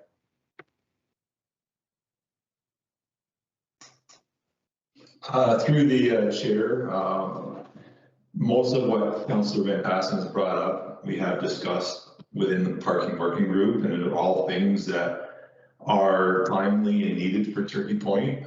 We certainly have that on our to-do list. It's just a matter of, you know, timing when we can get it done. And specifically with regards to specific projects like Ordnance Avenue, we've got some fairly extensive permitting processes that we have to go through with the provincial government. So we'd have some timeline issues there, but it's certainly stuff that staff can look at and provide an update back to council on. Thank you. Teresa? Thank you through the chair. The one thing that I would like to address is the dedicated enforcement in the different communities. So as council is aware, we were very pleased that council approved a third summer student to help with parking enforcement during the summer months. However, recognizing we have more than 3 communities in Norfolk County, we do have to be mindful that those three officers, 3 parking summer student officers can circulate around the county. So without a dedicated revenue stream, I don't know that I can commit a designated enforcement in each community. We will strive, and I think we will do better this year because we do have the additional student, but I want to be mindful that we are treating all communities as fairly as possible. You know, if council wants designated enforcement in different communities, there may need to be some financial resources assigned to that. Thank you. Councillor Columbus. Thank you, Mr. Chair. And I probably did not get near as many calls as the councillors representing the south end of the county. But this is the way I see it. our lakeside communities parking is basically a summer issue. It's a quarter of a year, 3 or 4 months at most, and it's primarily on weekends. And I question the payback on the investment of $106,000 pilot project at this time. Perhaps it's time to park the paid parking issue. Last week, we heard from many lakeside businesses and private cottage owners through emails, phone calls, and on the street, expressing their concern. Some saying to me that they pay $4,000 to $5,000 a year for their cottage down along the lakeshore, and yet they still have to deal with this parking issue. They feel that there should be a pass for domestic people who live down there in the summer. There should be a pass system. I heard that quite often. Perhaps the rest of you did too. This parking issue has been discussed and debated by every term of council that I can recall, even before Norfolk County was born, and it's an ongoing issue. Anyway, the enforcement is the big issue, is the way I see it. I'm happy to hear our clerk mention that perhaps there's more enforcement. Maybe we need more enforcement yet, hiring more students that probably are subsidized through other government agencies to assist us. And perhaps we can hire more students. And I don't know if it's possible, if we can't put them through our employment at Norfolk County, perhaps we can approach the ratepayers of Turkey Point Ratepayers Association or the Business Association, the Long Point Ratepayers Association, and the Port Dover Board of Trade to hire these extra students to do the enforcement. And we then would provide them with a grant to do so. And that way we could have them work weekends to make sure that enforcement is in place. And I totally agree that the fines need to be increased significantly. And I think that will work. So it's all about enforcement and increasing the fines. I think that's the answer. I'm not so sure that a pilot project of $106,000 in paid meters is the answer. Councillor Martin and Councillor Michelle. Thank you, Mr. Chair. I guess I might have a bit of a procedural question first. Given that we're dealing with each community so differently, and Councillor Van Passen had a list of 7 items, would it make more sense to potentially put forward separate motions for clarity? Through the chair, if that is the will of council, that would probably be amenable. I just wonder if just in the expedience of time, if there's general questions on the program, we do that now. And then if the 2 councillors who put the motion forward want to remove it from the floor, and then each councillor of the area put their own motion forward to see if it goes forward. The other thing I just want to throw out there is just recognizing time is of the essence with this project in order for us to successfully put it out there. You know, the report that we presented last meeting had a lot of financial implications on it. The more we change it, the more we need to go back and work those numbers to be able to give council a proper, I guess, looking glass of what that is. So we did discuss this very strategically as a team yesterday and again this morning. And we still, and I'm maybe speaking out of turn, Bob, I think that we would ask that if council wants to move forward with the project, that we move forward with the project as presented or in each community as presented. And if not, then we forgo the project just because we don't want council to make a decision on something that they don't have the fulsome understanding of the financial impacts on that. So there's certain things we could do, but anything that amends the number of parking in each area and the costs associated with implementing it may require some additional information that council may want. So I leave that for council. Thank you. I have no questions. I'm prepared with a motion to go forward with the parking pilot project in Port Dover. So if that's the case, then I'm happy to rescind the original motion and put forward something specific to Port Dover. I have no questions of staff and I wish to move forward. I have Councillor Michelle, Councillor Van Andriesch. Or have you, Martin, have you rescinded and we will start that process?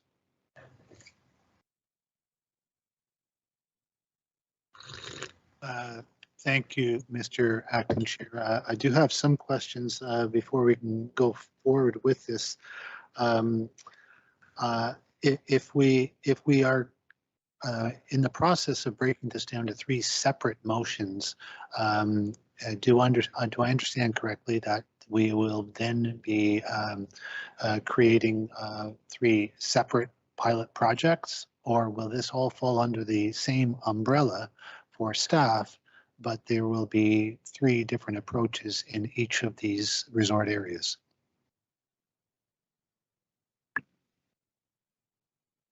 Through the chair, Bob, feel free to jump in if you'd like, but I would suggest that on a high level, we would suggest it was still one pilot project with 3 components to it. Again, I will just caution council that within each of those components, staff may suggest that there are things we shouldn't amend and reconsider that, what that looks like, just because if we're going to put this forward, we would like it to be successful for councillors, for the residents, and for the county. And so to do that properly, we're at that point where we just have to really consider those things. Anything further? Or I think, Mr. Acting Chair, if it will be procedurally correct, I do have some comments that I was sort of making as we began this process before we go to a separate motion. Would it be appropriate for me to be able to do that now?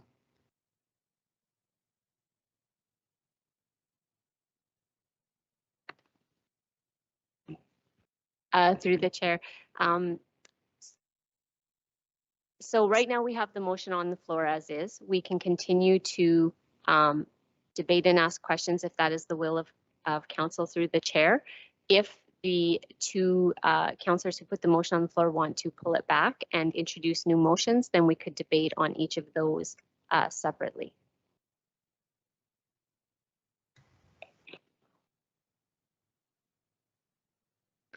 Okay, thank you, Madam Clerk. So I think then I will speak to what will be, I believe, my motion separately from Councillor Martin's, and I'm content with that. Thank you. and then I will go to Councillor Van Andriesch, and then I feel as though someone will rescind the motion. So if you have any comments on what is proposed at the moment, please raise your hand. Okay, I'm as clear as mud. At the end of the day, we have a problem and we need to rectify it, but we do have the locals that are expressing a pass system, which I totally understand. This is not going to be perfect, but I do agree that it should be 3 separate motions, that there should be 3 different components of this. I'm not 100% sure of whether it should be the pilot project or whatever is going to be proposed. We'll have to look at it then. But at the end of the day, we have a problem. It's not going to change unless we come up with some solutions. The solutions are not going to be perfect, but at the end of the day, we have to do something for the people down there as well as visitors that come. And I think if we have fines, beef them up, but enforcement is the key here. So I will stop and listen to my respected colleagues here. Thank you. Through the chair, then I don't know that you have to rescind the motion. I think you guys could just pull the motion, take it back. We haven't voted on it. What I might ask though is if we could take perhaps a light lunch break so that we can maybe as staff, unless you have your motions ready to go. Okay, if you all have your motions ready to go, then we can go ahead and put those on. So as we do go through this process, I do just request everyone's patience. I certainly will be going back to clerks quite a bit. Councillor Martin, I saw your hand go towards the mic. Thank you, Mr. Chair. I believe I will have the most straightforward motion. I am interested in rescinding the original. I am in favor of the seasonal paid parking pilot, which is 3 months in duration for the Port Dover community. And I agree with my colleagues that each community should be treated differently. The motion that I would like to put forward, and then I can speak to, is very similar to the original motion here. The only element that I obviously wish to keep it specific to Port Dover, so I am happy to remove Long Point and Turkey Point from the piloted area. I wish to keep the parking increase fines the same as previously printed. And I wish to change the hourly rate from $6 to $5 in the Port Dover area. I am keen to still include all of the previous mapped areas, including the addition of the Clinton Street municipal lot that is reflected in the motion. I am keen to use the same equipment, the same durations, the same time and dates. So the motion is very straightforward for Port Dover, and I am happy to adjust the rate from $6 to $5 an hour. In sum, what I think, I want to hit home to my colleagues here is that we really need to do something, and this is fairly safe and low risk for the communities. For 3 months at large, we are still offering a large amount, more so free parking spots than we are paid in the community. We have the addition of the first hourly rate free that allows any community member or tourist to go in and grab a coffee or a quick ice cream or whatever it may be for nothing. That being said, you could also park your car and enjoy your regular community walks, and even squeeze in a full dine-in dinner should you wish. Simply come at 6 o'clock, your first hour is free, and then you're able to stay for multiple hours. So I really like the flexibility that our staff have provided with this option. We have had considerable consultation with the Board of Trade in the community. And while it's not lost on me that some locals will pay, I'm not naive to think that you could just skirt the system and only run your errands in the morning and the afternoon. You will pay. I really do stand by this pilot to bring us back some solid facts and information to look for a more solid solution for parking in Port Dover in the future. When we discuss enforcement and bang for our buck, I fully agree with my colleagues. Enforcement is critical. However, based on budget discussions from 2 years ago, I don't see this council entering into a positive discussion to beef up our number of bylaw employees at this time.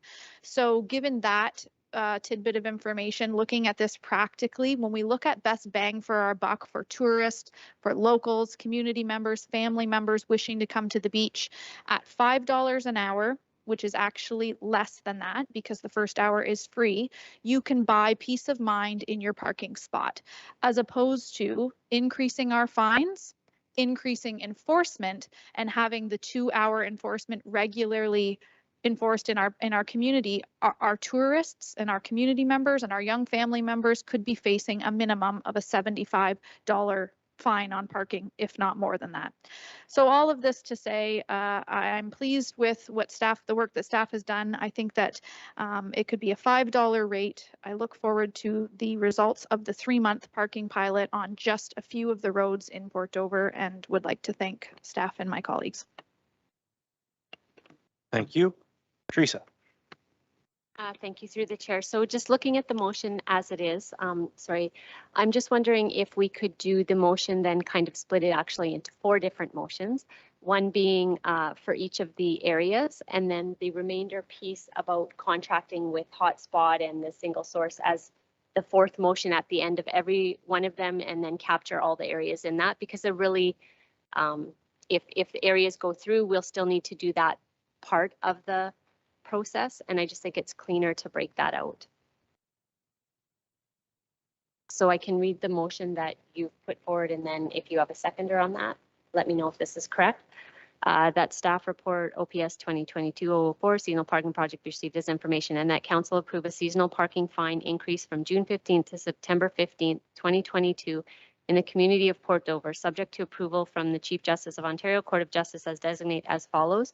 No parking from 75 to 150, parking more than time restrictions from 35 to 75, and that council approve implementation of a temporary paid parking program in Port Dover from June 15th to September 15th, 2022, as outlined in the zone identified as, I'm not sure which attachment is, but I'll put the right one in, with the following amendments. Rates to be $5 per hour with the first hour free, no daily rates, hours of paid parking to run from 10 a.m. to 7 p.m. daily, and add in Clinton Street municipal lot. And that council directs staff to bring forward a bylaw to implement the seasonal paid parking zone in Port Dover as identified in the attachment.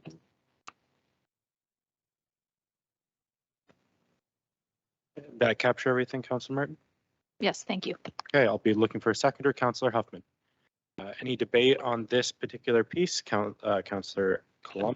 Yes, a question, would the 15-minute pickup spots that are in Port Dover, would they remain in place? I've heard that is a good question from multiple different directions, so I will push that off to staff. Through the, sorry, I'll take a shot at that. Through the chair, those 15-minute parking zones are currently in place until the end of June. Staff is bringing forward a report in May to follow up with council direction with regards to the 15-minute parking zone. So there will be an update on that. But as it stands now, those spaces would be outside of the paid parking and they would be reserved for 15-minute parking.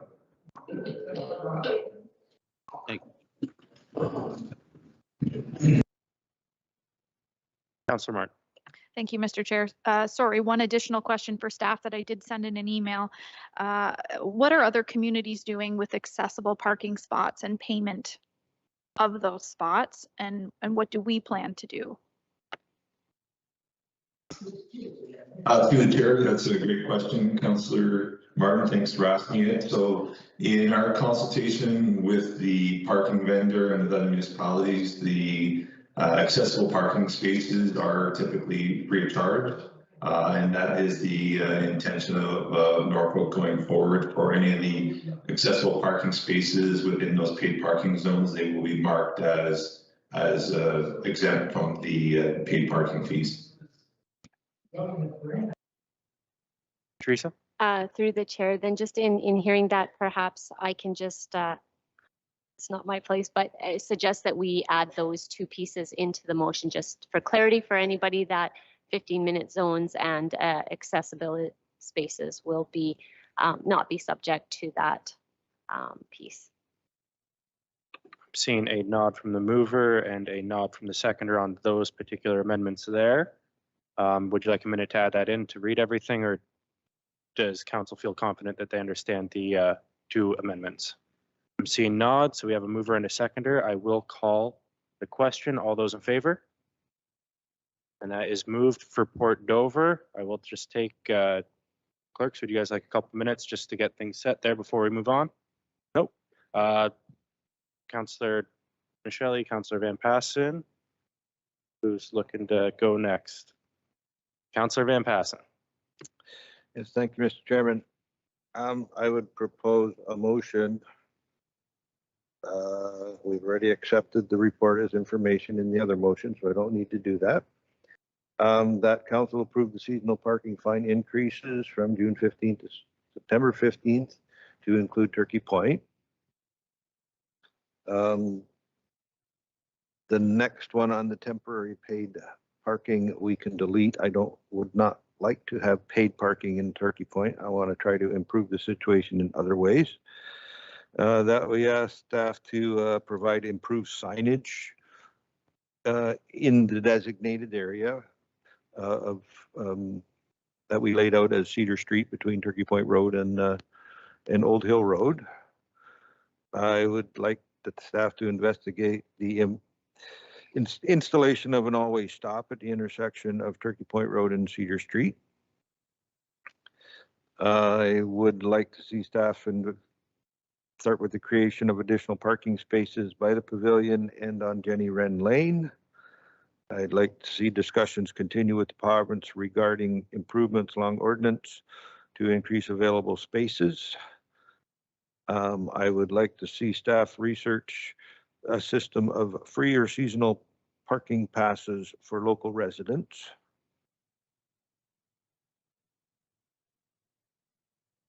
And I think that's the list of things that I did not, or that are not included in Councillor Martin's motion.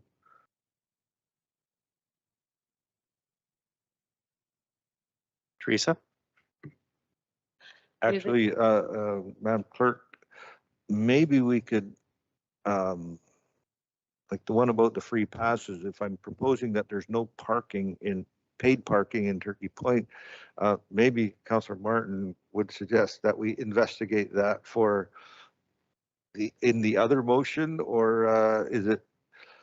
No, I guess we could leave it in because this is a pilot project. I think the intent, or at least my intent, would be in 2023, we will have paid parking in Turkey Point, but it would be in those newly created spaces and to that area. So, but I would still like to see some investigation on the technology involved in free passes for residents, and also the logic of who's a resident who gets the free. Is it only somebody who lives on the street where the paid parking is? Is it only somebody in that community? Or is it anybody who pays taxes in Norfolk County, which I think it should be, so that somebody from Langton can drive down to Turkey Point and enjoy our beach and not have to pay for it because they're already paying for it already, or in a different way. So yes, just leave that in.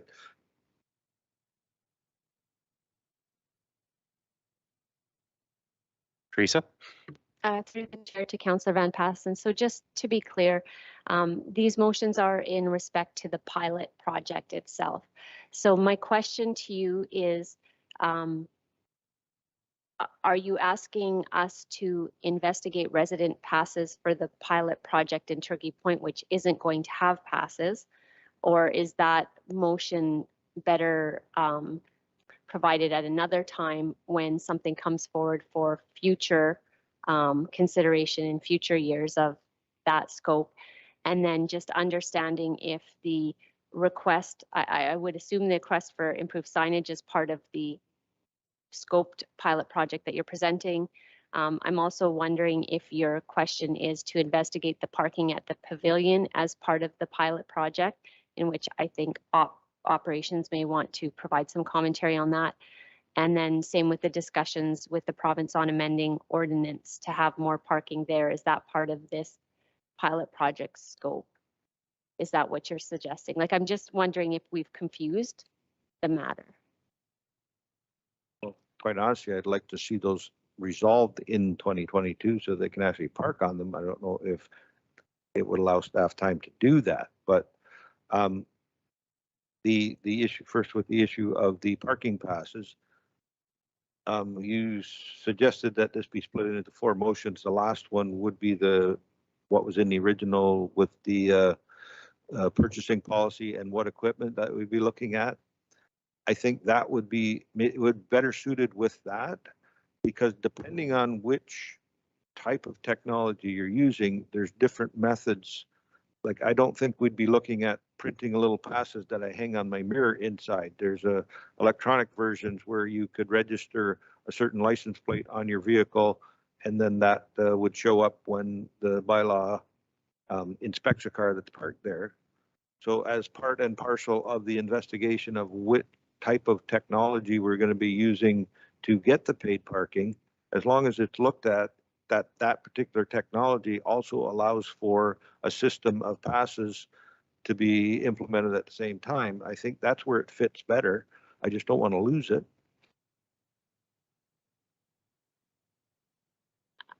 Through the chair, absolutely. We hear what Councillor Van Passen's saying. Again, I'm just, we can definitely look into if vendors allow for that. However, if the pilot project is successful and council decides they want to explore or have staff bring a report back for a more permanent solution, at that time we would be recommending going to an RFP of a number of vendors, and that would be part of that scope. We are aware that a number of the vendors, including the one that we are proposing, are able to do resident passes. We've just recognized there's a staff resource related to that we don't think we can implement in time for this pilot project. So I'm just trying to understand what the pilot, what you're asking of staff in the pilot project with respect to those passes. So if the passes aren't used for this 3-month pilot project, then I wonder if that's part of the bigger scope of the report coming forward at the end of this process. It is part of the bigger scope at the end coming forward. Again, this is research really on that bigger study that we are moving forward with. And yeah, I don't want to lose that. But again, I'm sort of in the wrong position if I'm asking council to support the fact that I don't want paid parking in Turkey Point, but I'm asking for free passes where you don't have to pay anyway, right? So as long as we don't lose it off the in the bigger picture thing or bigger scheme of things, I'm quite content to leave it out of my particular motion. Anything further, Teresa? Or is that 2 minutes? Yeah. 2 minutes. If I may, Mr. Chair, I'm concerned about the changes, and specifically we're talking about a pilot project. We're at the end sort of the time limit in terms of trying to make some substantial changes to what's being proposed. And I'm concerned we're not going to overpromise and underdeliver here. I think a lot of the changes that Councillor Van Passen has asked for in terms of consideration for Turkey Point have a direct impact on our ability to deliver this project in a timely manner. And I'm concerned that at this late hour, whether we can do some of the things that you're asking for. And I'm not even sure if we start to pick and choose which areas are going to actually be part of the paid pilot project. Does that have an impact on our overall cost with the vendor? There's a bunch of things that we would have to consider here. So, I mean, I'm going to defer to Teresa and Bob and Bill, but there's a lot to consider here, and I'm hesitant to make decisions on the fly without having a proper opportunity to consider all the changes that are being proposed. Through the chair, if I may, so I think if we remove, and Bob, correct me if I'm wrong, if we remove a community completely from the paid parking process, we would just simply remove the cost of signage and the cost of the pay stations. So we would just have reduced revenue pertaining to the overall concept. But the communities that stay with the paid parking would just be scaled down to the signage and the pay station that would be required there. The only other additional cost that would then only be split between two communities would be if we wanted that extra student that we've proposed, which we do believe is an important component for the project to be successful. However, I still believe we would be revenue positive, just not as revenue positive as we would think. But I think it's doable to remove that. To the CAO's point, I don't know about adding all of these pieces on. So if, one community wanted to say, we don't want to do the paid parking, but we want the increased fines, I think we could look at that. And, we could add in, additional signage for,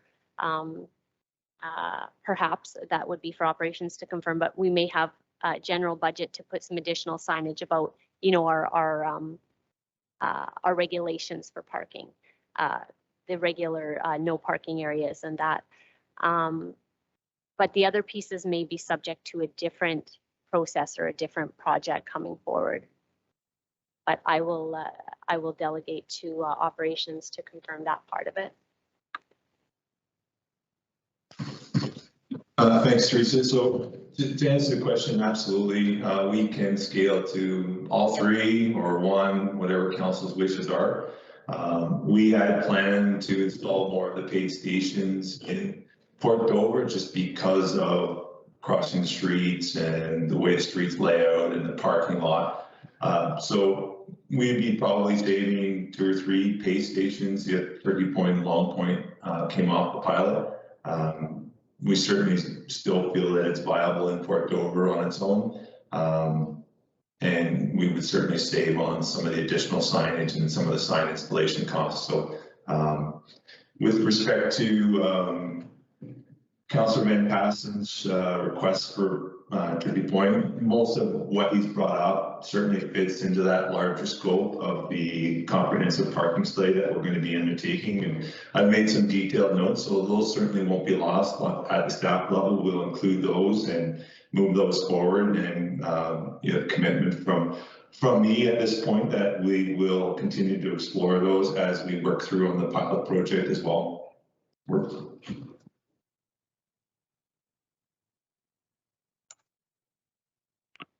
So at this point, I heard several things could stay from your motion and several things could be removed. So can we just hear how the motion stands at this point, please?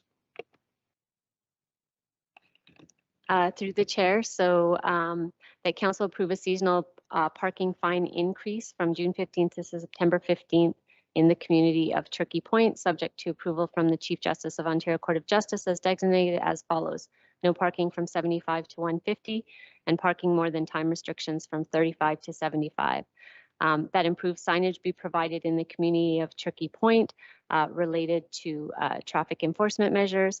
That a four-way stop be installed at Cedar Street, and sorry, I missed the other street. That staff investigate parking at the pavilion, and that staff proceed with discussions with the province on amending parking areas along Ordnance Drive. Ordnance Ave. Councillor Van Passen, does that capture the extent of your request? Just the discussions with the province on ordinance include Jenny Wren Lane, where half of it is road allowance and half of it is currently a provincial parking lot. Jenny Wren Lane.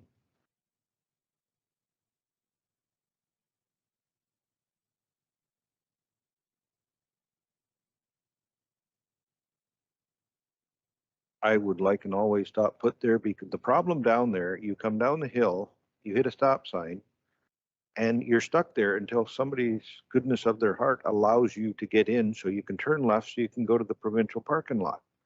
So that backs the traffic up all the way to Highway 24. The other option is to turn right and go all the way around the block and come back on Ordnance, which creates a traffic jam for the entire community. So if you had to always stop, everybody gets to take turns. You can get them off the road into the parking lot, onto the beach, and enjoying themselves and spending money across the road in the restaurants without having to wait 2 hours in a traffic jam. Into the paid parking lot, that province, preferably they go there first. Teresa. Sorry, I apologize. I'm not sure if this is appropriate now, but through the chair to Councillor Van Passen, I'm just wondering if there would be a possibility to maybe offer a fifth motion at the end that asks staff to investigate the parking lot and the proceed with the discussions with the province as a separate component, not as part of the pilot, because otherwise you would be saying that you want us to do this to put in this pilot project. That would be fine, Madam Clerk. And sorry, I just need clarification. What's the other, the four-way stop at Cedar Street and what?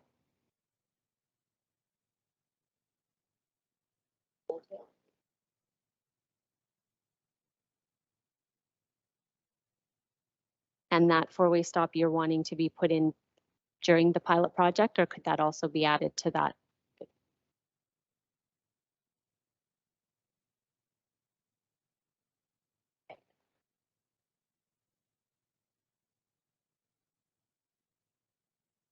Okay, so if I may read it again, Chair Taylor, so that we approve the seasonal parking fine increase from June 15th to September 15th in Turkey Point, subject to approval of the Chief Justice of the Ontario Court.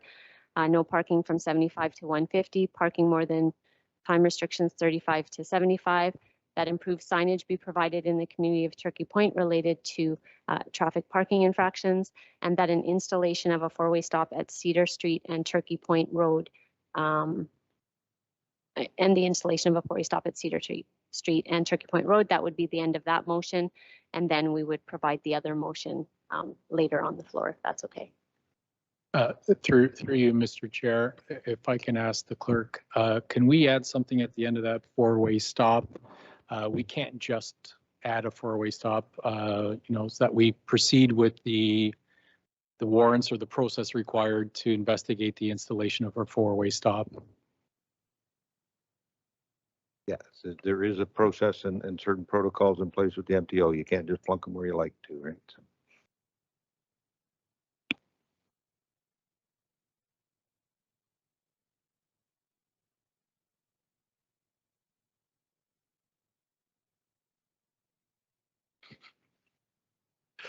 So I will be looking for a seconder of that motion, Councillor Van Den Drieschie, and Councillor Columbus, I saw your hand.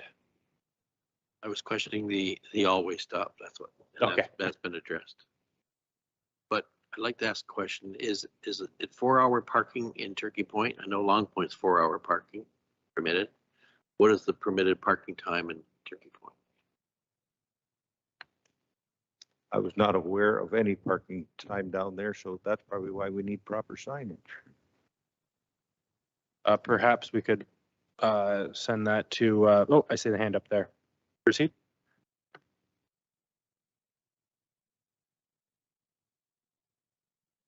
Oh, sorry. Yeah, muted. But Through the chair, our hand was up basically back to what we call the three-way stop. I was just going to clarify, it probably should be an all-way stop, I think is the proper terminology. There's only 3 there, but we call it an all-way stop for the motion. And Bob has just slipped out to grab the bylaw on the hours of the parking restriction or when they're allowed. All right, thank you.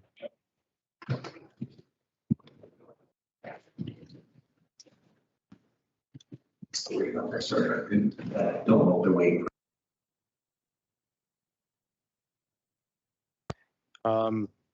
Okay, any further questions while they're just figuring out the time there?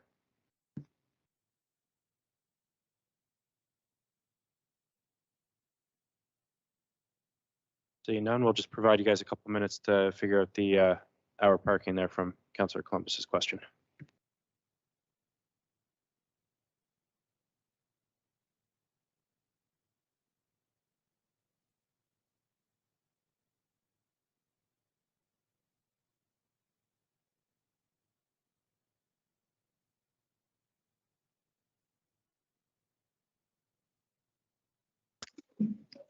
Through the chair, just I needed to confirm in the parking bylaws, there is no restrictions there on Cedar Drive between Turkey Point Hill and the Old Hill Road.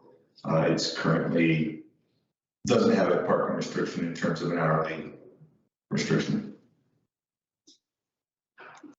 All right, thank you.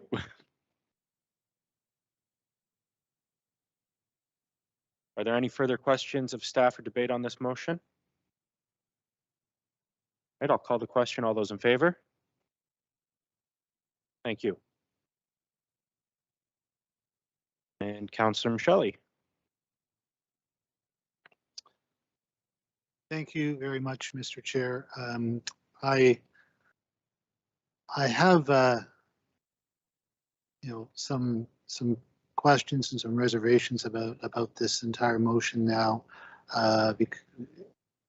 respective to Long Point in particular.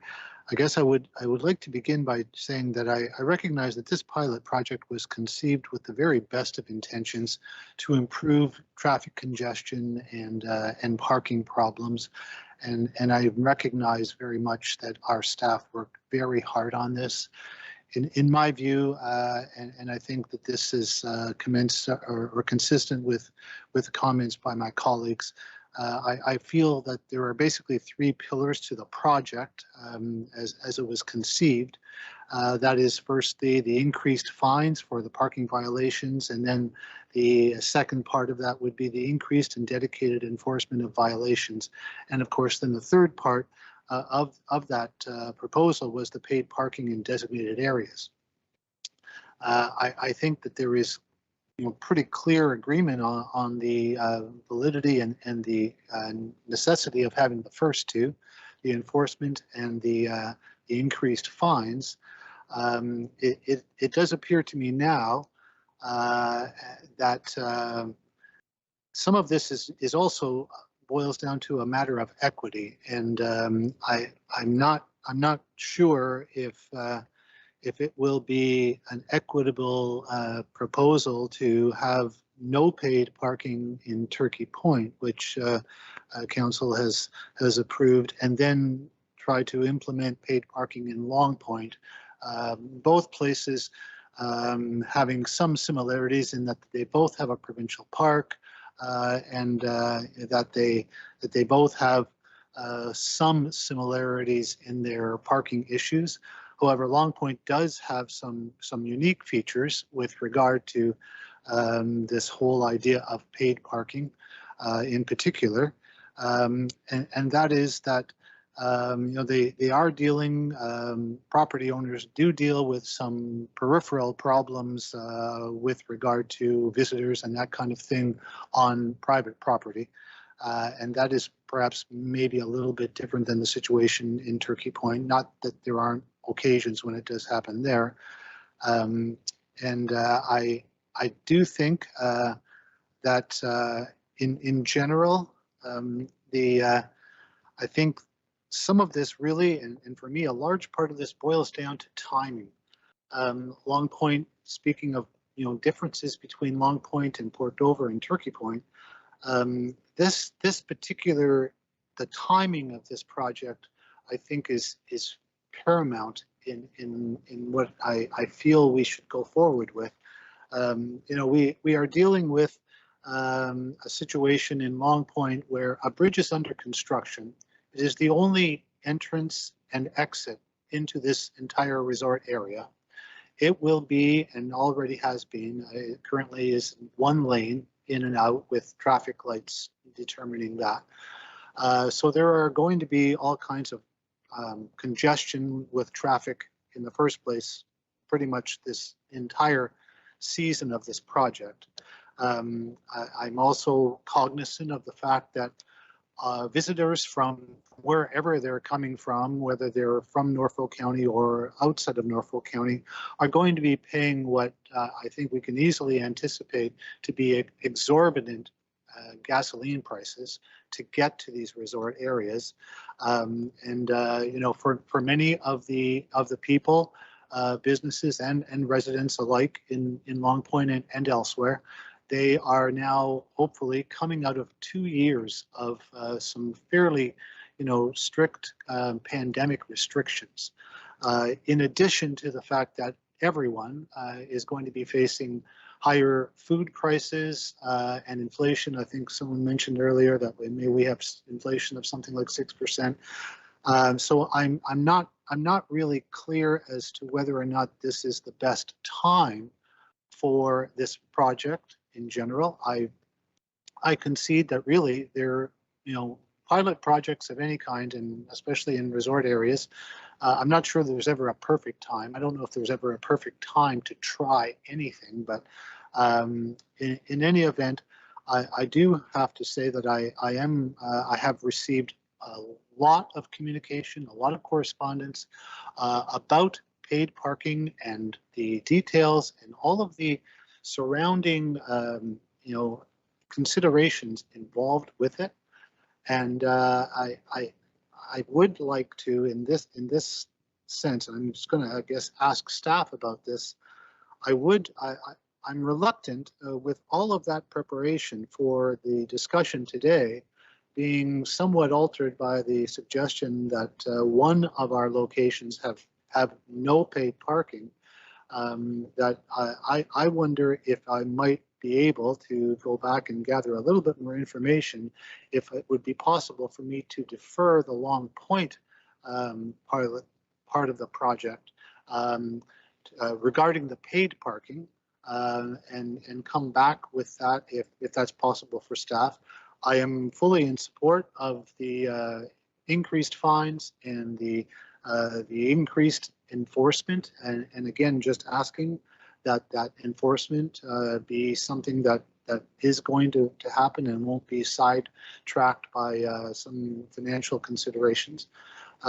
So I am not clear about that. I also would want to add, with perhaps just for staff's information and request, and I'm not sure if this should go into some special motion or not, but the Ministry of Natural Resources and Forests has a parking lot in Long Point that they actually control. And if we could get some kind of an agreement between the county and the MNRF regarding the use of that space for some additional parking in Long Point, that would be very helpful.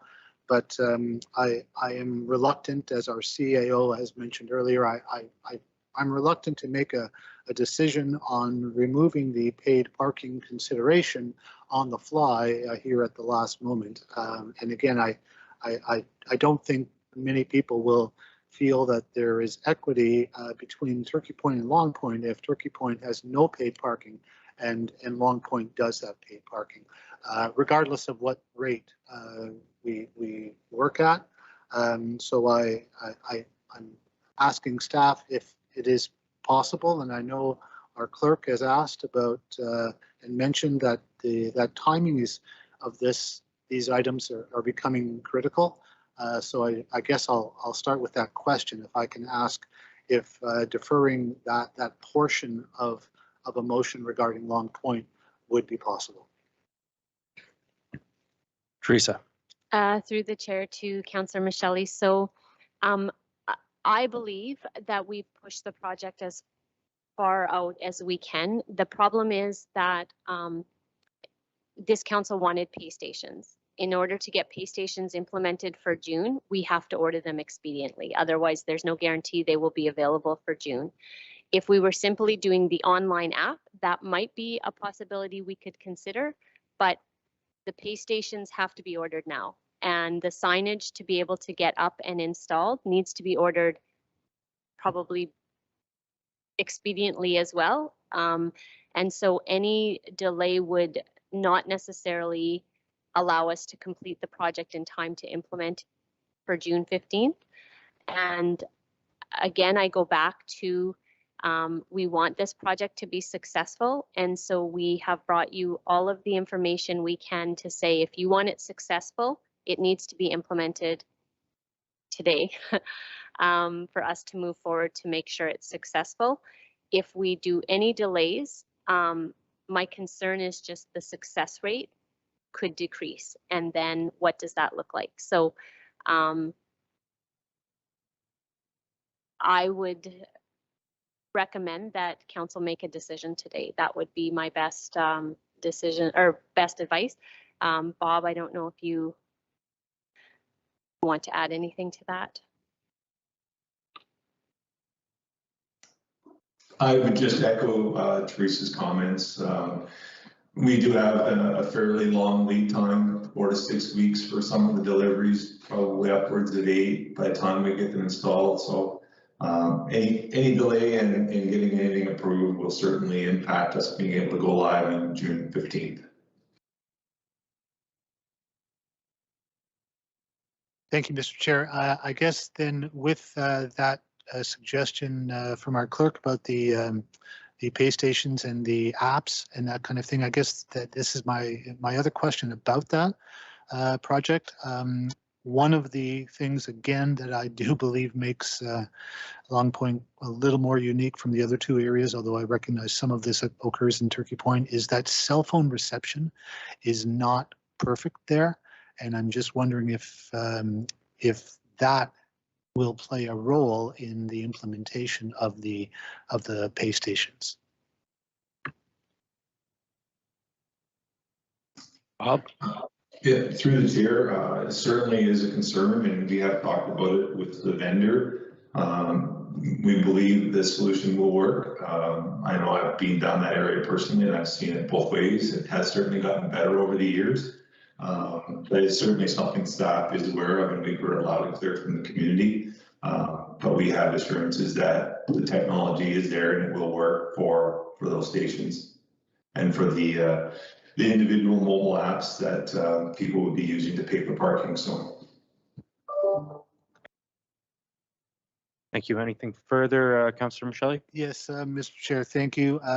Well, in that event, then it sounds like there is some urgency, and again, I don't want to make these decisions on the fly. It is my belief, and I think this is my concern, that there was will not be equity between Turkey Point and Long Point, and I certainly do understand Councillor Martin's motion regarding Port Dover, an entirely different circumstance, I must say. But I am prepared to perhaps make a motion if Madam Clerk can help me. I would like to have the enforcement through the additional bylaw officers put in place for Long Point for this year. I would also like to have the increase in the fines, as has been already suggested. And I think for the sake of consistency, I would then not ask for paid parking in Long Point for this year. And I would also, I hope it's appropriate for me to put this in the motion, but that once we get some information, and I think Councillor Van Passen did touch on this earlier in his remarks, that perhaps those first two pillars of this project may provide us with some solutions and will give us the answers to some other questions that we might not get if we try to combine them with the paid parking all at once. I still think that there is merit in paid parking in Long Point. I know that there are many people who also would agree with that. But now when we have to boil it down to a rate, and again, I do want to, where it's possible, for Norfolk County residents and taxpayers to have some consistency between areas, and I do think it could be a very inequitable circumstance to have no paid parking in Turkey Point and then charge people to park in Long Point. I think that will have several unintended consequences. And again, I'm certainly not opposed to paid parking, and I know that very many of the various interests in Long Point are not opposed to paid parking, but I do want to make sure that we get this right. So, and if time is of the essence in terms of getting this together, then I would make that motion. I would also like to include, if I can, the requirement that staff negotiate an agreement with the MNRF regarding that parking lot on Howie Ave to help relieve some of the other congestion for this summer only. And again, I just want to reiterate, I just think that this is not the time to be putting in paid parking in general if Turkey Point is not going to do it. As I said, Long Point has already suffered. They will be having a very hard time this summer with that bridge being one lane and the high fuel prices and all of the other factors. So thank you very much, Mr. Chair. I think I'll let Madam Clerk help me out here. Teresa? Through the chair to Councillor Michelli. So I'm going to ask if possibly the discussion with the MNRF could be a separate motion at the end rather than part of the scope of this pilot project, because it's really, we were not looking necessarily at providing, that kind of a process in the pilot project. I'm not sure it fits into that. I respect your wish for that, but perhaps that's a separate motion altogether to direct staff to look into that. I do want to go back to the designated enforcement in the communities. Again, if you are asking for a designated officer in that community for the season, then I would ask where that financial resource is coming from for that designated resource, or do we leave that out of there and, council just allows us to, strive to do the best we can with the remaining students that we have. The paid parking pilot project should have a dedicated officer in them because there is a revenue stream compensating that, so I can commit to that. But that would then take me to 2 officers to circulate through Long Point, Turkey Point, Waterford, and Simcoe, Delhi, Port Rowan, etc. Recognizing that Long Point, Turkey Point, and Waterford probably have the most congestion in the summer months. On weekends. So just asking for that clarification from you if you want me to remove that and you're happy with the enforcement we're providing, or if you wanted to indicate a revenue stream or a financial piece to compensate that designated enforcement. Thank you, Madam Clerk. If I understand you correctly, will council have to then commit more funds to those specific, that specific initiative? Through the chair to Councillor Michelli. So to clarify, currently we have 3 summer students to do parking this summer. 1 student would be designated to the paid parking area that has been approved today. That leaves me 2 parking summer students to operate through the weekends on the summer. I have indicated that I believe there's 3 additional communities that require enhanced parking on weekends: Long Point, Turkey Point, and Waterford, plus the occasional parking in perhaps some of our urban centers. So those 2 students would have to rotate through those pieces. Thus, I would not be able to designate 1 student to each community. I have too many communities and not enough students. So yes, there would need to be something to allow me to either hire an additional student or council would, I guess, make a decision to dedicate students to communities for going other communities. Thank you, Madam Clerk. Mr. Chair, if I can through you, I think council would agree enforcement is the key to this entire project, honestly. And I wouldn't want to see the enforcement possibilities or capability reduced in any one area. So I recognize that I don't want to make this a budgetary strain as well. But I guess I would look for any one of my colleagues to suggest that if it is possible, we would need to have enforcement in Long Point as much as possible. And it's my hope, if I understand from our bylaw supervisor who has mentioned this several times, that the fine revenue that's generated by these summer students does pay for their the expense of having them. So I would like to see full-time enforcement in Long Point. And again, it is the weekends when this congestion and these issues are really at issue. But I would like to have that kind of enforcement.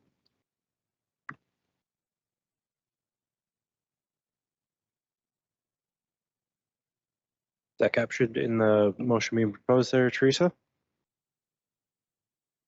Yep.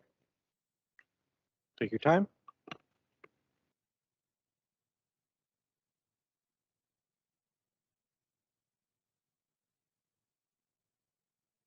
Councillor Van Adrishi? Yes, just a question, just a clarification.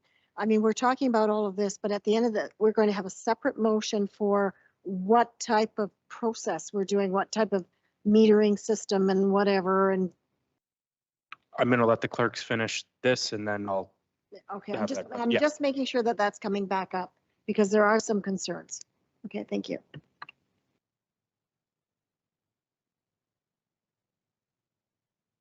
Actually, could we just take 5 minutes and come back at 4 o'clock?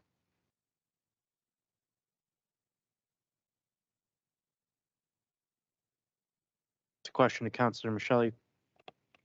Thank you, Mr. Chair. I just wonder, Councillor Michelli, would you consider the option of Long Point has actual parking lot at Abigail Becker that handles 40, 50 cars, and then the rest is on-street parking. Would you consider paid parking just at the parking lot at Abigail Becker, which is the prime location closest to the beach, and 4 hours at the rate approved today would be about the equivalent of parking a little farther down the road at the M&R lot?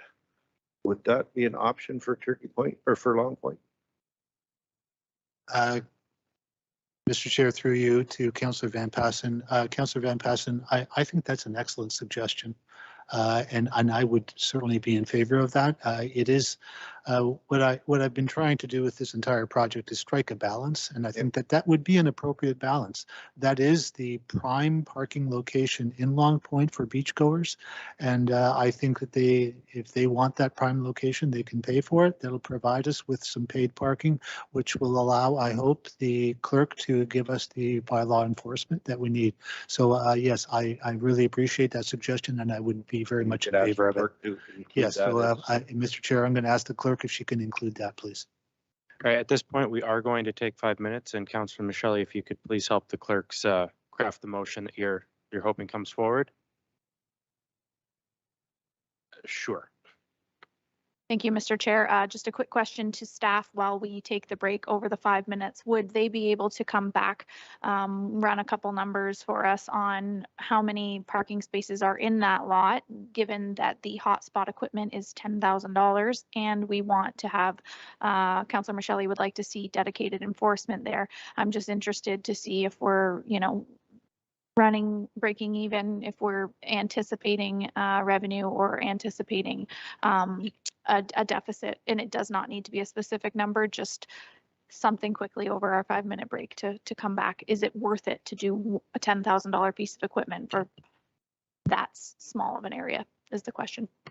Yeah, through the chair, we'll crunch those numbers while you have your break and we'll have it ready for you. Through the chair, could I request a 10-minute break, please? I was actually just going to say, let's come back at 4:07, so that's perfect.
Thank you and welcome back. Just took a brief break there, discuss some logistics. With that, Al, I'll go right to you. Thank you very much, Mr. Chair. Thank you, Council, for your indulgence. As staff, we're going back and forth with options. As you can appreciate, it's difficult trying to make decisions on the fly. As staff, we like to give Council our best recommendations based on data and based on facts. And as we started to make some changes and some recommendations here, it's difficult for us to give Council some solid information so that you can make the best decision possible. So in light of that, part of what staff were discussing during the break was options on how this council can move forward with the parking options that have been sort of discussed to date. Part of staff's recommendation to council would be the following, that if we're going to proceed, in an ideal world, we proceed with the recommendations that staff provided you in the original recommendation. Those have been vetted, those have been truthed out. We've got the data to support those recommendations.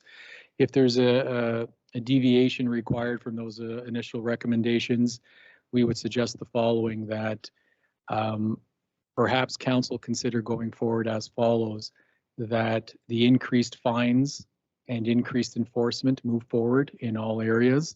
And if there's a desire to have paid parking in certain areas, that we move forward specifically with the Port Dover motion that had already been passed, or I guess passed by, voted on and approved by this council in regards to specifically having Port Dover with the paid parking.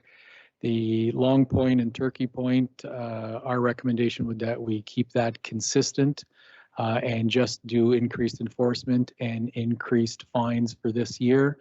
We will have some more information as we gather the data. Our hope is that if we have increased enforcement, increased fines, that it will start to make changes to the behavior that we're observing over the last few years. You know, I think what's happened over the last few years is, in the absence of having some enforcement and some fines that made some sense, residents, tourists, those who have been coming into the area have been parking illegally, knowing that the consequences would be either negligent or not very significant. So if we focus on increased enforcement and we focus on increased fines, our hope is that it will change the behavior of folks and people will start to obey the signage and park legally.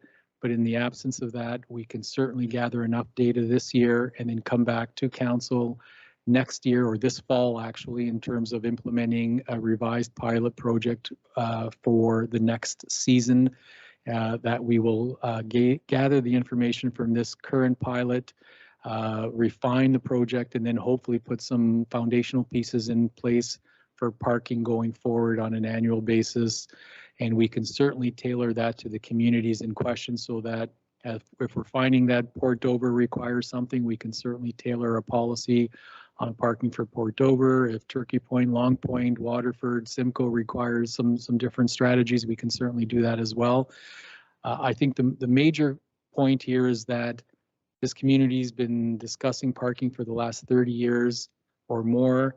We haven't been doing much, or we've been discussing it but not doing much. It's time for us to just take some action.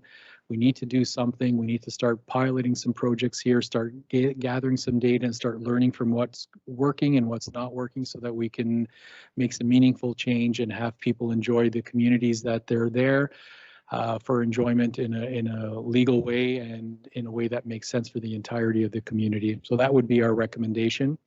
Failing that, and if this council has a desire to make some additional changes and wants staff to contemplate some additional changes, we would recommend that we defer this discussion. We hold a special council meeting later on this week, because timelines are critical in order for us to get the equipment.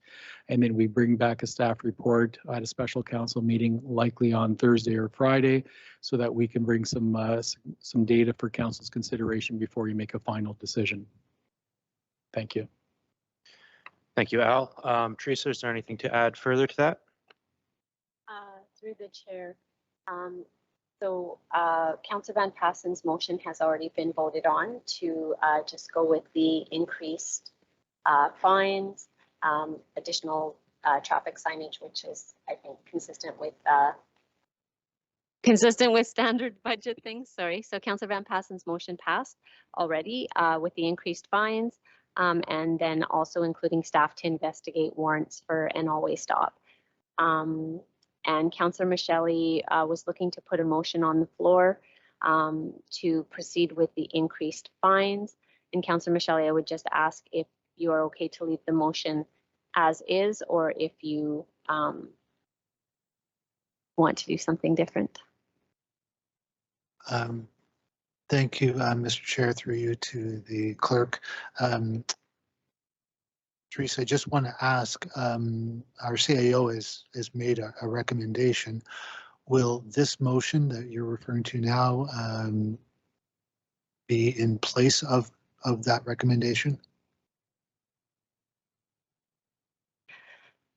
So through the chair to Councillor Michelli, I believe the recommendation that the CAO has put out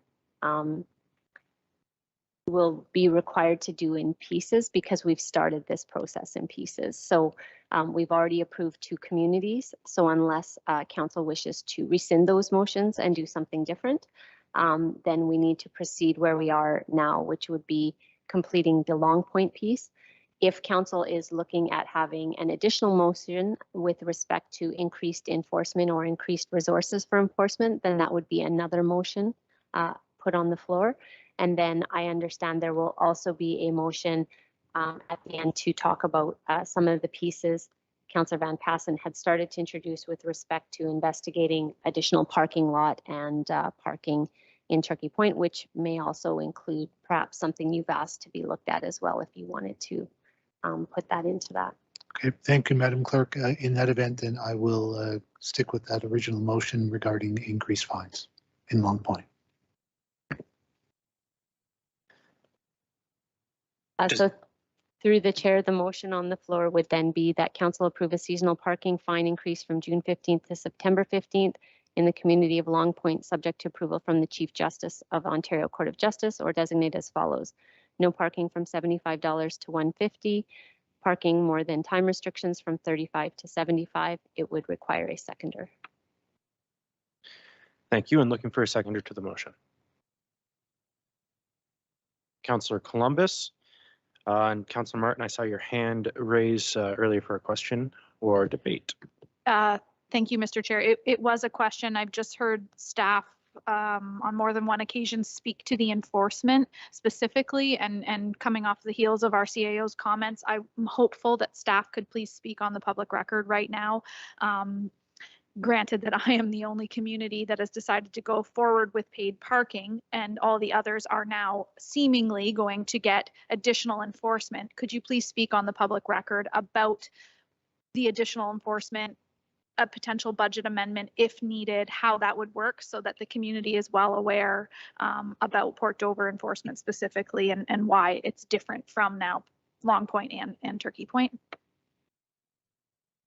Through the chair to Councillor Martin. So throughout the pilot project, we have promoted, since we brought it forward in the fall, that any community that took on the paid parking would have a designated parking summer student in that community for the pilot project period. Currently, as Port Dover has opted into the paid parking, they will have a designated parking student. Within the costs and revenues that we've outlined in our report, no additional funds will come from the budget. If council wishes to put a motion on the floor to add additional summer students to cover other communities or all communities or a combination of communities in the county, so we are now down to 2 that are available to provide enforcement in other communities across the county. So if we need additional ones, that will require a budget amendment, as it is not currently budgeted in the 2022 budget. Anything further? Councillor Van Passen. Yes, thank you, Mr. Chairman. I'm going to put forward an amendment to Councillor Michelli's motion that we include under the paid parking, the Abigail Becker parking lot in Long Point. There's 40 spaces there, But since this is a pilot project, it doesn't have to be the same price as Dover. And because generally people park there, they are going to spend 4, 5, 6 hours at the beach. So I would suggest a motion, paid parking, Abigail Becker, at a flat rate of $3 an hour, which again is equivalent of moving to the M&R lot a little farther down the street, prime location on the beach. And then, and further, that if staff would bring forth a recommendation for a budget amendment for the additional bylaw enforcement for the 3-month period of the pilot project, if required.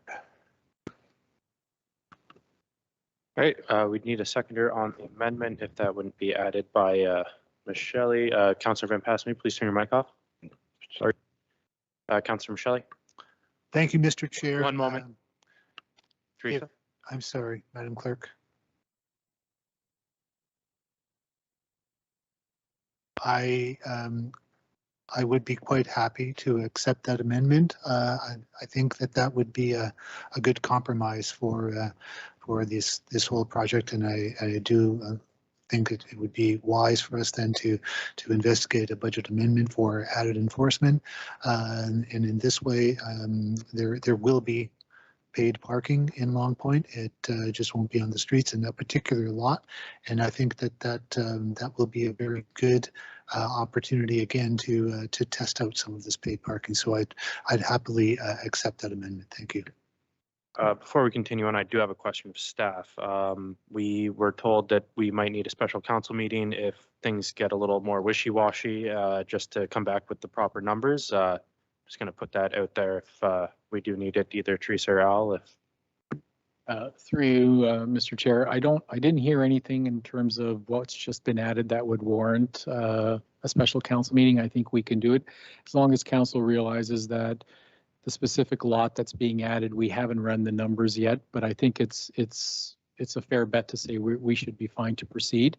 The only thing I would suggest is that if there's a motion coming forward in regards to increased enforcement, that council directs staff to bring a report back at the first committee of council meeting in April so that we can give you the business case around what it would cost to bring in those additional resources and where we can find a funding source to fund those additional resources. Thank you. And I believe it was a request for a report back. Is that correct, Teresa? Specifically on the enforcement piece. Through the chair, sorry, I'm confused. It seemed that the amendment had sort of 2 parts to it that was accepted, the lot and additional enforcement, but that being brought back as a report in the future. One moment, was that captured? So to be clear, Councillor Van Passen's amendment is to include additional enforcement in Long Point? Maybe I could have him speak to it. I understood that it was a report about an additional student or additional enforcement as a whole sort of report coming back, but I'll pass that to Councillor Van Passen. Yeah, what I had tried to put forth was an additional bylaw enforcement officer available for the period of the pilot project for those 3 months, for the report to come back with to see if a budget amendment was required. So we could reword that with a report be brought back. Just want council to be aware that there could be a budget amendment required if you run the numbers and it's not quite financially sustainable. Like it wouldn't be a dedicated bylaw enforcement officer specifically for one place. It would just make sure that we had enough to do that if we need be. So through the chair to Councillor Van Passen, in the final motion that is providing for us moving forward with a contract vendor, we have that 4th officer in there at that time, and maybe it should stay in that portion because we've split these into different communities. The other thing I just want to clarify is that, again, staff would need to run the numbers. because we are very significantly reducing the proposed parking area in Long Point. So when I suggest that there'll be dedicated parking enforcement at Abigail, does not necessarily mean it'll be dedicated enforcement across Long Point, because we've severely, significantly reduced that revenue stream. So we would have to bring that that piece forward after we run those numbers.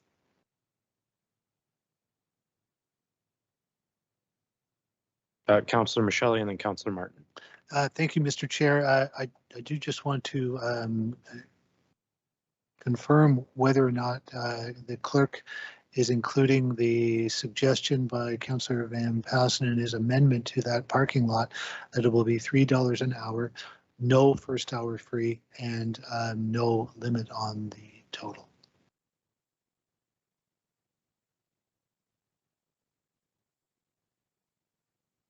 Through the chair, sorry, what was that last thing you said? No limit, no cap. That's already in there. So no first hour free. Great. And the to confirm, the hours of paid parking would continue to run from 10 a.m. to 7 p.m. daily. Thank you.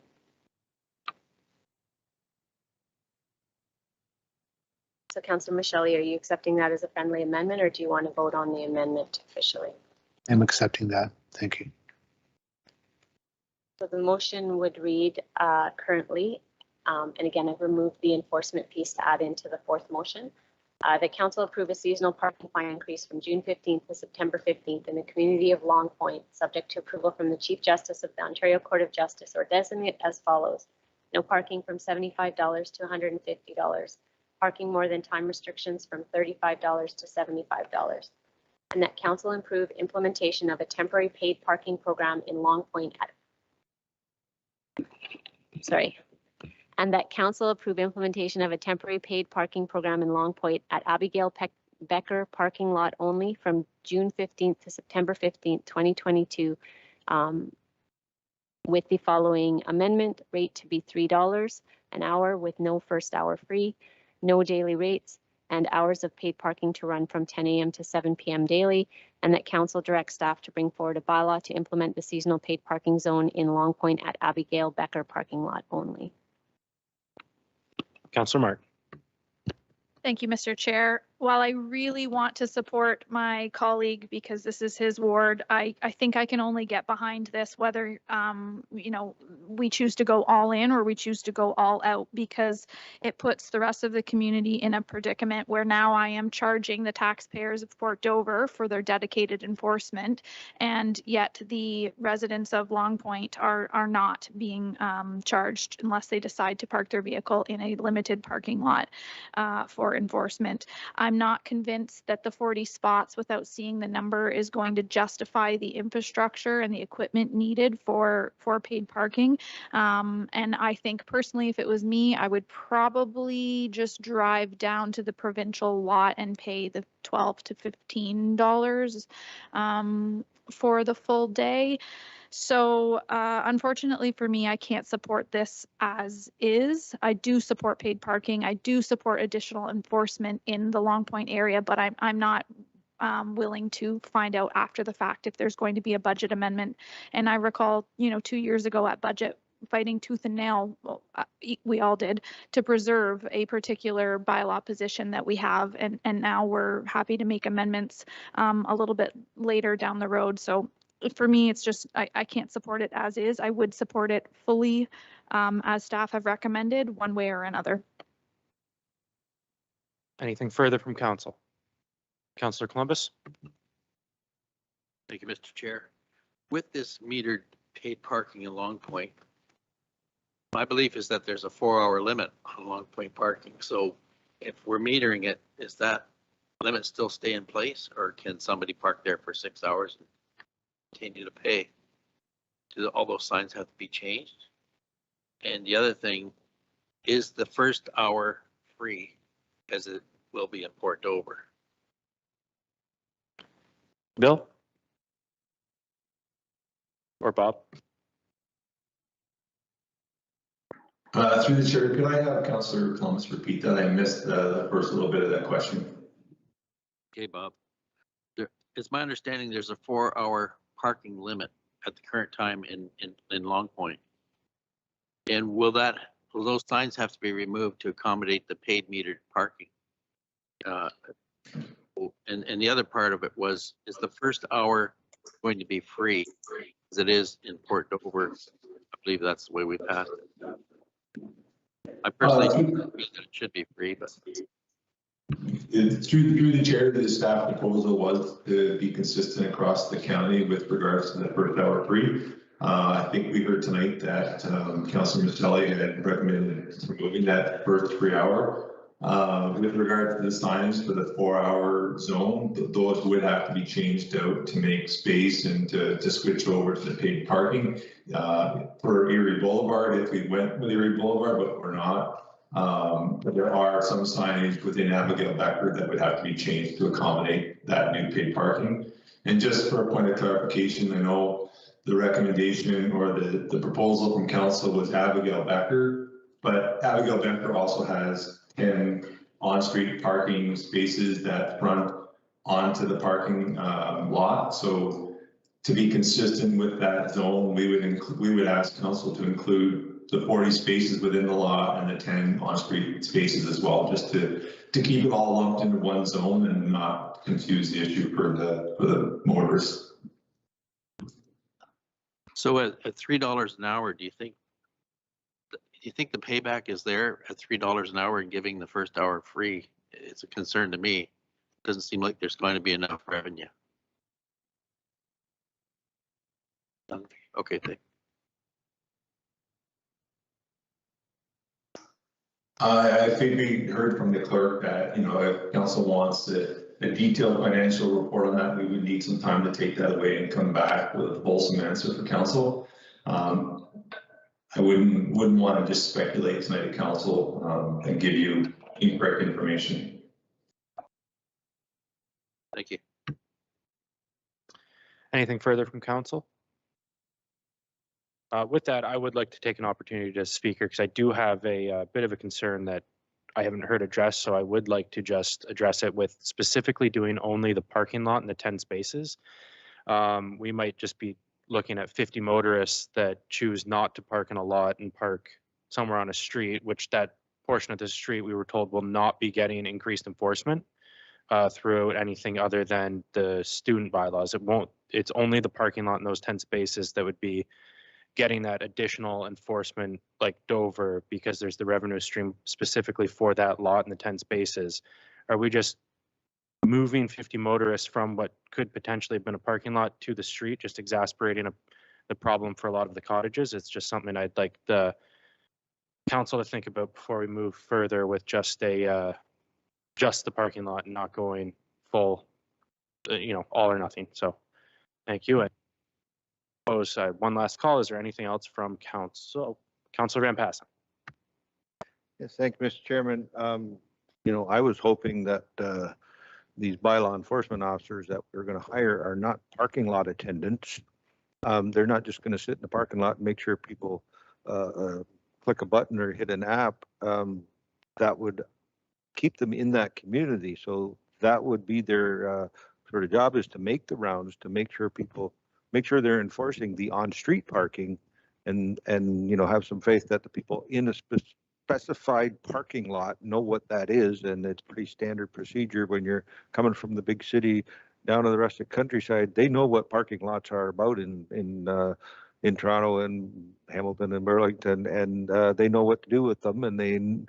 So you don't sit there and just watch those people. You get out in the streets and enforce the problem areas, and to have a few extra funding sources to allow for the couple of extra enforcement officers. And I'm sure that Dover is going to be the same, that they're not just going to enforce Walker Street, even though that's where they're collecting the revenue. They're going to be enforcing up and down Main Street and up and down St. George and those problem areas that we already know about. So it's a whole big picture thing.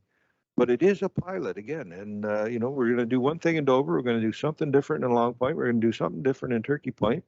Probably find out that the councillor from Turkey Point doesn't know what he's talking about, and that's going to be screwed up because of his stupid idea, and the other ones are going to work. So at least next year not to do that again. but at least we're going to try some different things. And even our CAO has recognized that it's been a problem for 30 years and it's been talked about a lot, but nothing's been done. So we're going to try something. And, I'm sure that it will make a difference. I'm just not sure what that is yet. So, thank you. Thank you. I will go to staff because when I hear dedicated officer for the pilot project, I read that as specifically for the pilot project areas was where the dedication is. If I could, I'd like to seek some clarity on that, please. Through the chair to the council. So what I want to make clear is when we put this project together and ran our numbers, we based dedicated officers on the scope that we provided to council for each of the areas. If you are significantly reducing the scope of an area, what I'm saying is that changes the ability for us to commit that funding for dedicated resources. To Councillor Van Passen's point, absolutely. If our officers are in the communities, they're going to do good work. They're going to look at other things. But what I want council to recognize is that by significantly reducing the footprint in the Long Point area, that we have not necessarily covered the cost for a designated officer in the whole community with what you have reduced it to. And so that cost has to come from somewhere. So if we're pulling that officer to just be in Long Point, the pilot project is not adequately compensating that designated student. And so other communities may be missing out because of that. So that's just what I want to make clear. What council decides, what council asks staff to do, we will do based on your decision. We just want you to be very clear on what that means. Thank you. Councillor Michelle and then Councillor Van Andrieschie. Thank you, Mr. Chair. I just want to add to Councillor Van Passen's remarks that I concur with, and also with regard to the possibility of people, not going to the paid Abigail Becker parking lot and parking on some other streets and not getting fines.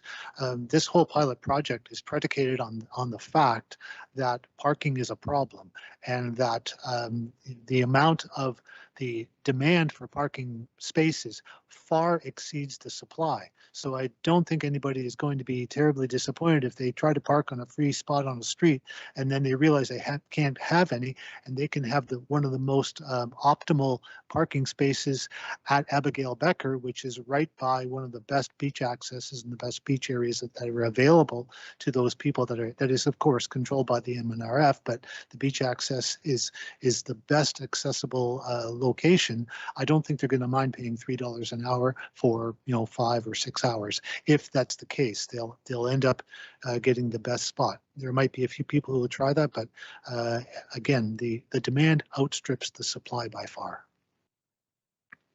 Councillor Van Andrieschie. Thank you, Mr. Chair, and through you. If we take a real quick analysis of what it would cost per day of a student and what grants would be receivable, I know there's grants out there available, you're still going to, I, in my opinion, don't believe that you're going to have a deficit because of the fact that parking lot's going to get full and they're going to have other, there's going to be other fines that they can look for or do their job. So to me, and being that it's a pilot project, is very important that we try something. We do nothing, nothing changes. I think it's important that, and I understand the point that Councillor, I'm sorry, Councillor Martin has made, but at the end of the day, each community is unique in its own way, and you have to try something. I'm with Councillor Michelle in the fact that that is a prime location, and you're paying for the comfort of knowing I'm in a prime location, I've paid my money for the day, I'm done. I don't think I want to travel that street and try to find a parking lot space up that way. So at the end of the day, it is a pilot project. You have to take a look at what you want to do, and you have to do something. So for me, I weigh what it would cost, maybe 160 to even 200 for a student per day. At the end of the day, if that parking lot's full, you've covered it. So I'm okay. Thank you. Anything further? See nothing. Anything else from staff before I call the question? No, I'll call the question. All those in favor? Opposed? Thank you. And I know we had some other motions that on the topic that were set aside for after the 3 communities. Have we got those written down, or do folks remember what they were? Through the chair, I'd like to put the one motion up on the screen if you just give me a second. So it's the remaining piece of the pilot project process.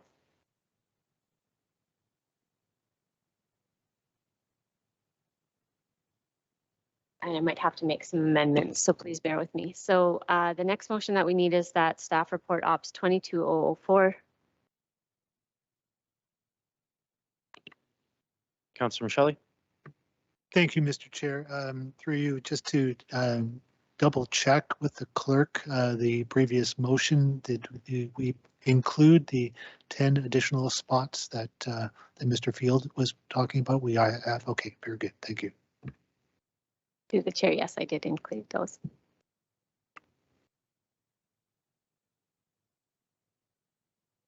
Sorry, so back here.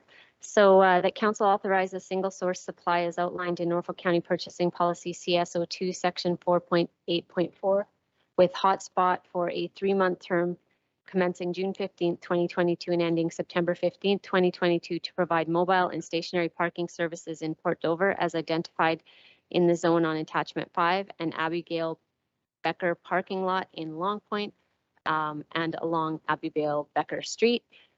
Within the report through a cost share agreement. And that council authorize an exception as outlined in Norfolk County Purchasing Policy CSO2 Section 13 to permit a negotiation of the cost share agreement with Hotspot. I guess I'm asking if council still wants the educational campaign to advertise the paid parking program to be implemented from May 15th to June 15th in Port Dover and Long Point. I guess on Turkey Point. So you can let me know if you still want that in. That council authorized the purchase and installation of standalone pay machines for the use within the paid parking pilot project zones not to exceed, that was Port Dover, so I'm gonna have to increase that. I'm gonna throw out 85,000 because it's 8,000 plus the installation, which is probably, maybe that's a little too much, 83,000.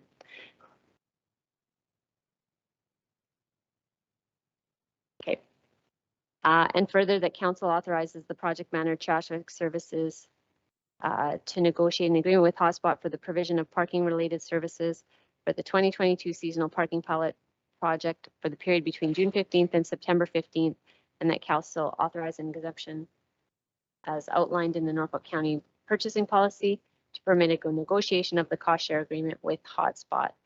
And then this was in the original motion. I don't know if you want that still in there, and that council approved the hiring of an additional bylaw enforcement summer student to provide enhanced enforcement in the pilot project areas with the cost for the position. So I probably need to take that out. The cost for the position being allocated from seasonal parking pilot revenues and through a budget amendment. Al? Or do you want that as a separate motion altogether?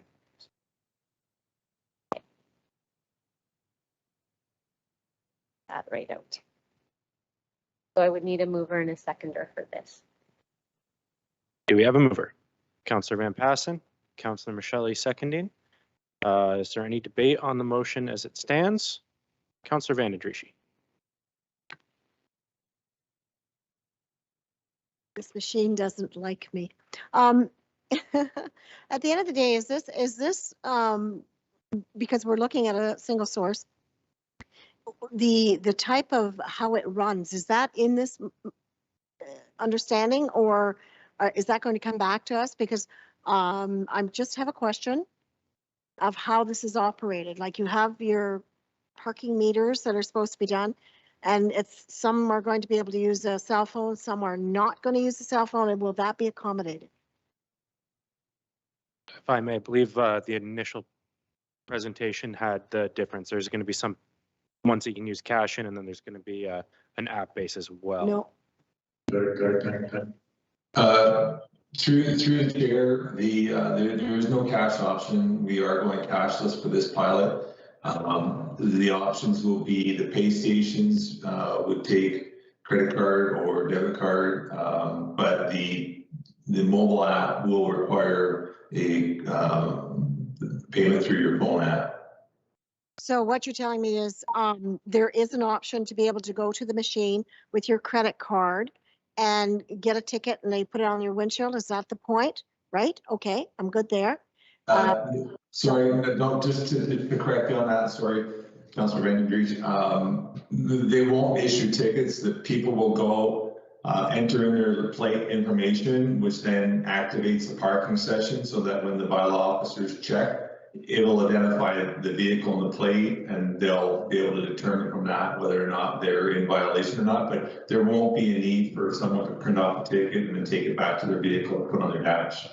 Okay, what you're saying then is that you have to have a cell phone to be able to park in Port Dover. Is that what you're saying? No, for Port Dover or for the Abbeville Becker, we would have a pay station or the opportunity to use mobile apps. You have, it's an either or. We're going to have the provision of both.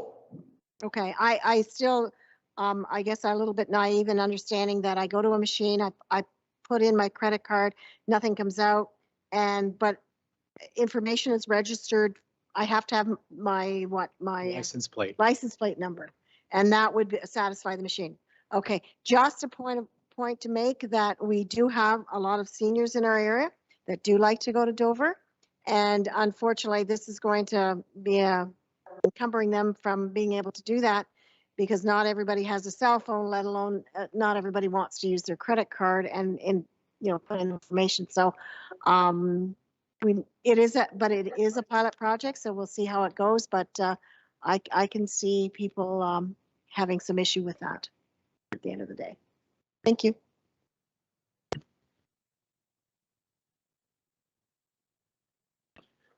Anything further from council? Seeing no hands, I will call the question. All those in favor? And that is carried. I believe one more motion regarding bylaw. Teresa, have you got that? Through the chair, there's actually, I believe, two more motions. One is that council approve the hiring of an additional bylaw enforcement summer student to provide enhanced enforcement in the pilot project areas. And then I don't know if you want to put with staff to bring a report back, or if the budget amendment is needed there. Al, I'm going to look to you to provide that, please.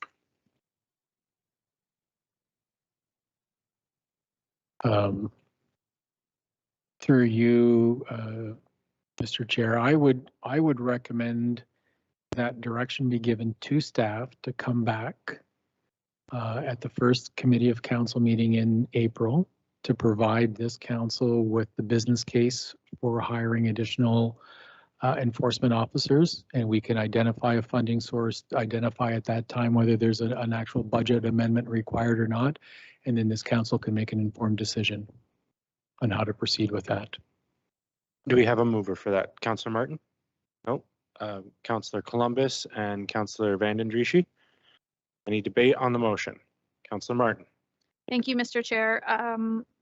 In my debate, if I can squeak in a question here for some clarity, I'm going to try.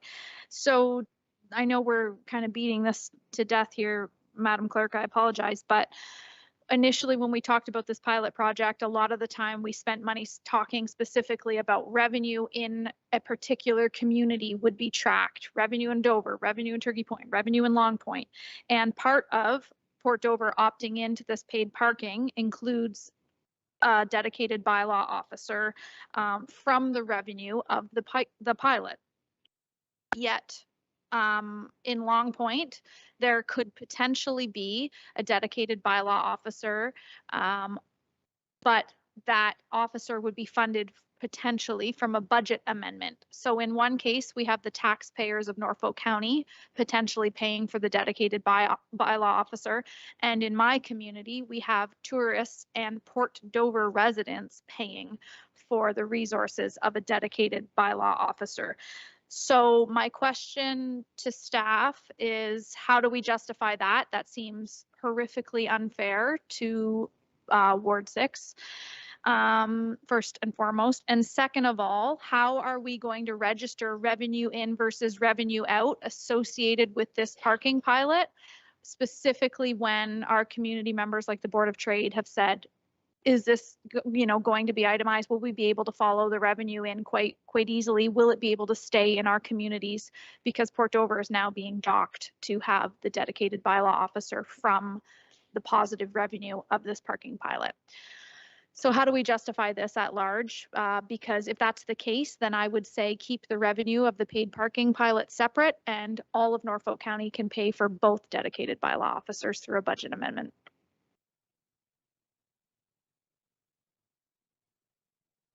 Through the chair to Councillor Martin, I'll take a stab at this, although I could be wrong. So hopefully Kathy's on the line and can confirm.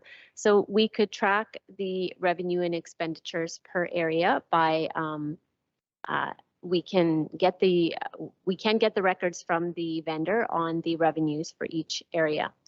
We can track what costs were provided for each pay station that's installed, each sign that installed, including the cost of installation, because those are all trackable hard costs. The enforcement officer, the summer students, we could track the hard cost of what an additional, what a student and any equipment is, and we could put that against each project. And then at the end of the season, we would see what was left in each project, if one was revenue positive, if one wasn't, or if they both were, but one was more revenue positive because of the bigger footprint. Definitely that, I believe, could be trackable. Okay, thank you very much. So further, I see that Kathy came on. She might have something to add. Thank you through the chair. I just wanted to confirm what Teresa has been talking about and has communicated is for sure correct. We'll be able to we'll definitely work with the bylaw department to make sure that the revenues are segregated and allocated to the correct communities. Okay, thank you. So to summarize then, revenue from the Port Dover pilot project will pay for a designated bylaw officer, but revenue in the Long Point parking pilot for the dedicated bylaw officer will most likely be, if it's not revenue positive, will most likely be a budget amendment paid by all of Norfolk County taxpayers. So if I may, through the chair, so I'm hesitant to go down this path, and I'm hesitant for the following reasons. The way I'm envisioning this is if we are going to hire 3 or 4 bylaw enforcement students to generate revenue, my expectation is, depending on the demand, depending on the issue, you might have them going in and around multiple communities. I would be hesitant to say that we're going to hire enforcement officer A who will only be in Port Dover and nowhere else. You would likely, depending on the demand, depending on what's happening, you might have the occasion where 2 officers might be in Port Dover for a specific site if there's a lot of issues and different things. So I would be rather more focused on capturing where the revenue is from the parking meters, and capturing the revenue from the fines that are generated in terms of what community they're generated. We will have the overall cost of those enforcement officers, and at the end of the pilot project, we'd be able to communicate to council whether or not the pilot project was a success from a revenue perspective, and then we can get the rest of the details as well. But I would be hesitant to say that we're going to dedicate one specific bylaw officer to any one community. I would envision them being sort of initially going out to those communities, but depending on the demand on any given day, you might have 2 in one community, you might have 1 going to somewhere else. So I would be hesitant in your mind to think you're going to have 1 bylaw officer specifically for 1 community and 1 community only. If for whatever reason there's no demand, there's nothing happening, we would likely deploy that bylaw officer to another community to start generating some additional revenue and enforcement. So I just want to sort of have that in your mind, that you might have 3 or 4 officers, they're going to be across the county doing enforcement. Thank you for that, Al. But respectfully, our report has said that we will have dedicated officers in the beach towns who opt into the parking pilot. So I understand what you're saying, and I would hope that sorry, speaking my back to you, that as Teresa said, our officers are working diligently and working well and making the most out of their day. But that's it. It is relevant now because I have now put this onto the community, and where we could be in several months down the road looking at a budget amendment for a community that chose to scale their scope of the project down significantly. So either I think the bylaw officers are paid for jointly across Norfolk County by the taxpayers of Norfolk, because there will be other community members coming into Dover to dine, coming into Turkey Point to use the beach and so on, or they're paid or they are paid from the specific revenue of that specific community. That was part of the additional reason to have such a specific scope in Port Dover for the pilot project, because I knew enforcement was going to come and work upwards should there be cars pushed out into the residential areas. This is a question I asked of Mr. Milson over this last week to ensure that that is in fact the case, that enforcement is dedicated in the community, but it is not restricted to just the pilot area. So I really struggle with this now, that we're going to take the revenue from one place and from the other for two different communities. So I look to staff for some way to meet in the middle here, because this is not equitable. When we talk about not being equitable, I understand each community could have their own pilot project that's catered specifically to them, but how we pay for the resources that we bring to both of those communities needs to be equitable. So through you, Mr. Chair, if I may recommend, then I would recommend this council proceed as the motions are in right now, and that when staff bring back the report in April, we will have that fulsome discussion in terms of how these officers will be funded, and have that discussion at that time. I don't think it should slow down the implementation of the pilot project. Give us the time to work through the numbers, give us the time to provide a model that would make sense for everyone, and then we can have that discussion in April at the Committee of Council in April. Okay, that's a very helpful suggestion. Thank you for making that. And to my colleagues, I would say I hope that we remember this when the time comes. Quite often we hear about specific communities wanting to keep their own revenue in their own specific communities. And as councillors, we always juggle how that's not actually practical, and that's not actually, in fact, the way it works when we sit down around this table. So should that be the case, that Port Dover pays for its own enforcement officer and a dedicated enforcement officer, and another community does not, I hope that that is reflected in the spending of the revenue from the pilot project. Councillor Vanden Driesche and then Councillor Van Passen. Thank you, Mr. Chair, and through you. I recognize this as being a pilot project for Norfolk. All the people that are coming to Port Dover, it won't be only Port Dover people that are paying for this. It is those people that come from other areas and want to visit Port Dover. So they are putting their money in that machine. So they're contributing again. And as far as enforcement, there'll probably be a dedicated person to Dover because of the fact of the size and scope that it is alone.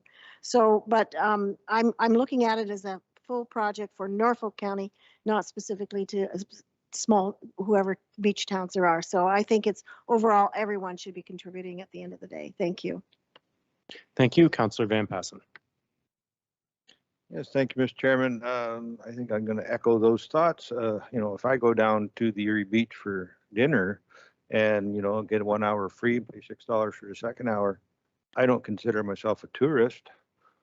I'm not from Port Dover, but I still pay a hell of a lot of taxes to Norfolk County. So does that mean that I don't count? I'm something different. I can go to Turkey Point. I think probably if we ask the treasurer and the tax collector, I think Turkey Point's probably the highest assessment on those residences down in Turkey Point are paying the highest taxes in Norfolk County. But no, they can't be entitled to any benefit that is not collected right out of their community. That's just not how it works. We're Norfolk County. This is a Norfolk County pilot project. We're going to do part of that pilot in what used to be the town of Port Dover, but the town of Port Dover hasn't existed since 1974. We're going to do part of it in Long Point. Long Point hasn't existed. I'd just like since to remind the speaker that we are discussing the benefits of bylaw and having the report come back, not where taxes should go because of assessment value. That is correct. And this bylaw is calling for a study, a pilot project in Norfolk County, and we have individuals who want to keep all the benefits in their own community and have all the expenses spread out over the rest of the community. I think we should remember some of this debate at budget time. We're in Norfolk Again, County. we're talking about bylaw staff, Councillor Van Passen. Bylaw staff, that we want to hire additional staff so that we can do additional work and get additional enforcement in the areas in the pilot project to see how these new things are going to work. So it's additional staff. As our CAO said, staff will designate where those individuals work on particular days. We are just looking at getting more of them. An extra one, according to the budget, is $15,100. I'm pretty sure that Abigail Becker parking lot at $3 an hour, that's 300 cars over the course of summer. I think they can cover that. And to Brady be sort of getting into the parochialism of mine, but I don't want to share with anybody else, that sounds a pretty not really acceptable in this time. And like, we're in Norfolk County, get over it. Thank you for your leeway, Mr. Chairman. Thank you, Councillor Martin. We're discussing the relevance of bringing a report back to council about the bylaw issue. Thank you, Mr. Chair. So if we're going to debate, we should be debating with facts, accurate facts. So while we look at equitability of dedicated bylaw officers in our communities, we know that we have to fund this, and we're talking about the revenue of how we're funding it. To say $15,100 covers it for Long Point is not factually correct when the machine costs approximately $10,000, and signage needs to occur. So first and foremost, it's not apples to apples. It's apples to oranges. But secondly, you've made my point. We are part of Norfolk. So when we look at implementing changes for the betterment of Norfolk, they should be fairly equitable, although we know that that is not always the case. We all give and pull a little bit. I really don't appreciate the narrative that I'm trying to keep something or give something. Our staff have had a dedicated conversation with the Board of Trade on more than one occasion and made commitments about keeping funding local in the particular pilot project areas. That's not a Councillor Martin request. That was a conversation staff has had, and they have articulated that they will track and produce those numbers separately. The clerk is nodding her head. So additionally, we are all a part of Norfolk County. So it's not always equitable, but it's easy for you to say, Councillor, when you opt out of a pilot project on the day of a council meeting, and I did not. Yes, that is a choice I've made, but the community members in Port Dover, I did acknowledge. I do really need to reel things back into the motion at hand, which is to bring a report back to answer all of these questions being debated right now. You are an excellent chair. Can we please get Chair back Taylor. to the, thank you. Very good, Chair. Point being that, yes, I look forward to a report, but when the time comes, my initial comments were, I do hope that we remember this conversation, because there will be taxpayers of Norfolk paying out of the coffers for one element of enforcement and then paying into the hotspot machine in another community for enforcement. That's all I'm saying. Thank you. Councillor Michelli, we're going to keep it on topic, or I'm going to just call a vote or take a break. Thank you, Mr. Chair, and I'm going to ask your indulgence to tell me if this is appropriate. Am I allowed to ask our treasurer a question about dollar values for this report? Yes. Thank you very Briefly. much. I'm just, I think, and this is obviously for Ms. LaPlante, I keep hearing the figure of $10,000 for the equipment that's going to be mentioned in this report.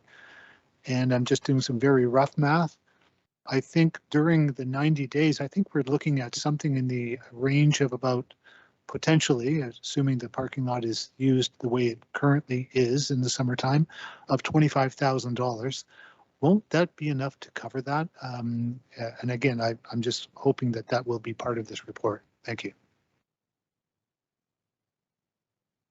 Kathy, you'll be able to include that in the report? Yes, we'll definitely include that in the report. Wonderful. Teresa. So thank you. Just before, hopefully, Councillors call the vote. I just wanted to, not that it's on this vote, but it's just very important that council understands that, you know, with these motions made today, that staff will proceed with this. And so I just want council to know that, you know, after today, expenses will start to incur. And so what concerns me about all these changes is just somebody coming back in 2 or 3 weeks saying, oh, we want to hold the project up. We will already be out money then. So we have to get things ordered. We have to proceed with that. So council just needs to very clearly understand what they've approved today is go forward as of today. Thank you. Would you read the motion one more time before I call the question? That staff bring forward a report and business case to the April, I didn't have the date on me, but April CIC meeting to request the hiring of an additional summer student for parking enforcement during the summer months during the pilot project, and to outline how the cost for the parking enforcement will be allocated to communities and the county as a whole. All those in favor? That's carried. And there's one more, I believe.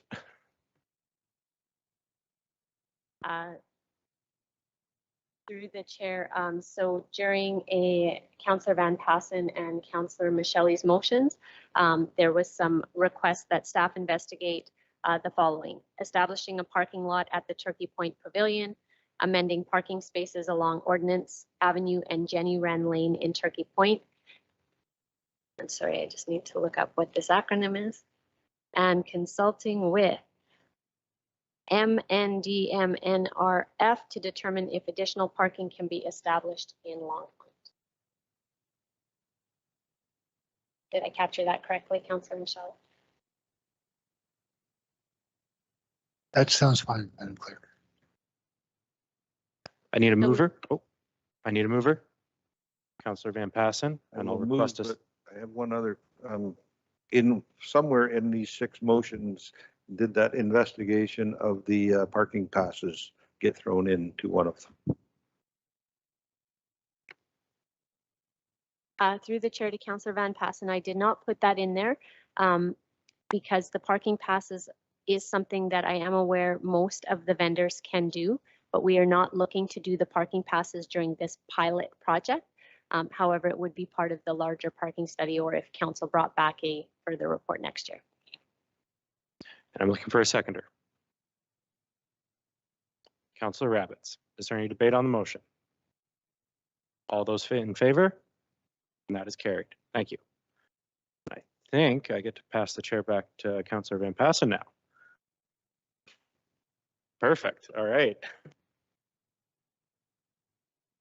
Thank you very much, Councillor Taylor. You know, next time we got a dicey item, we'll give you a call, right? So.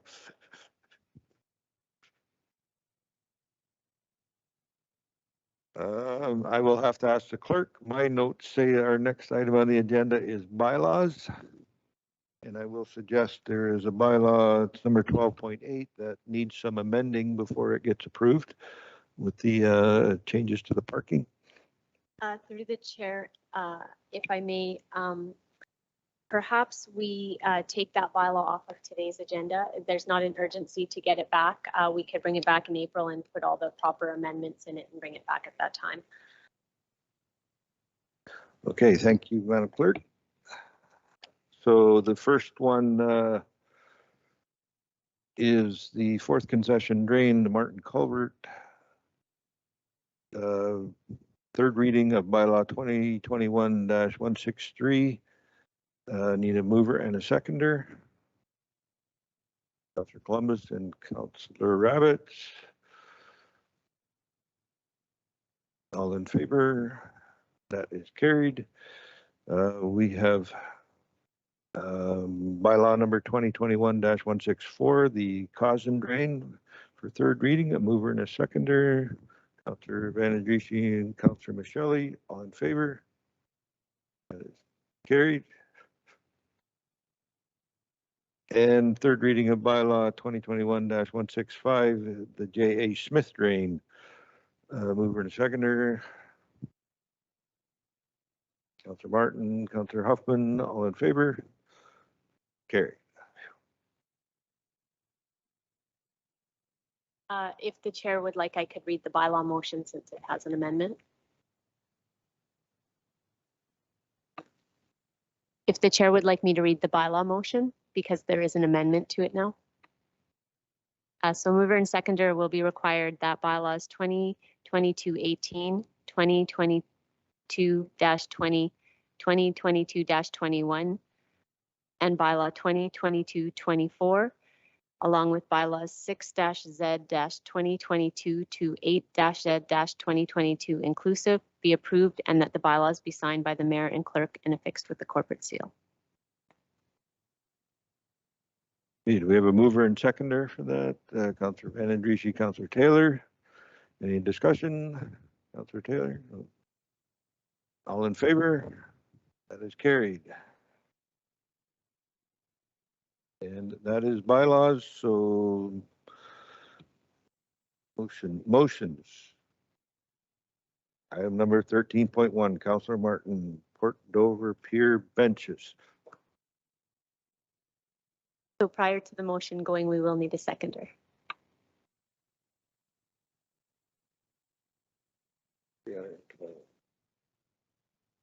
Councillor Martin, would you like to introduce this motion?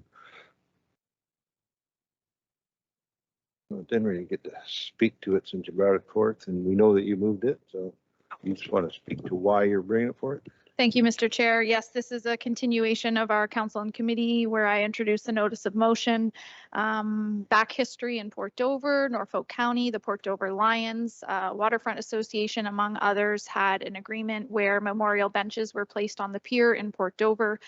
Those were funded by family members and installed with the help of Norfolk County. However, there was never any funding put aside for maintenance and repairs of said benches. Over the past few years, the Port Dover Foundation has been working to subsidize and pay for the repairs.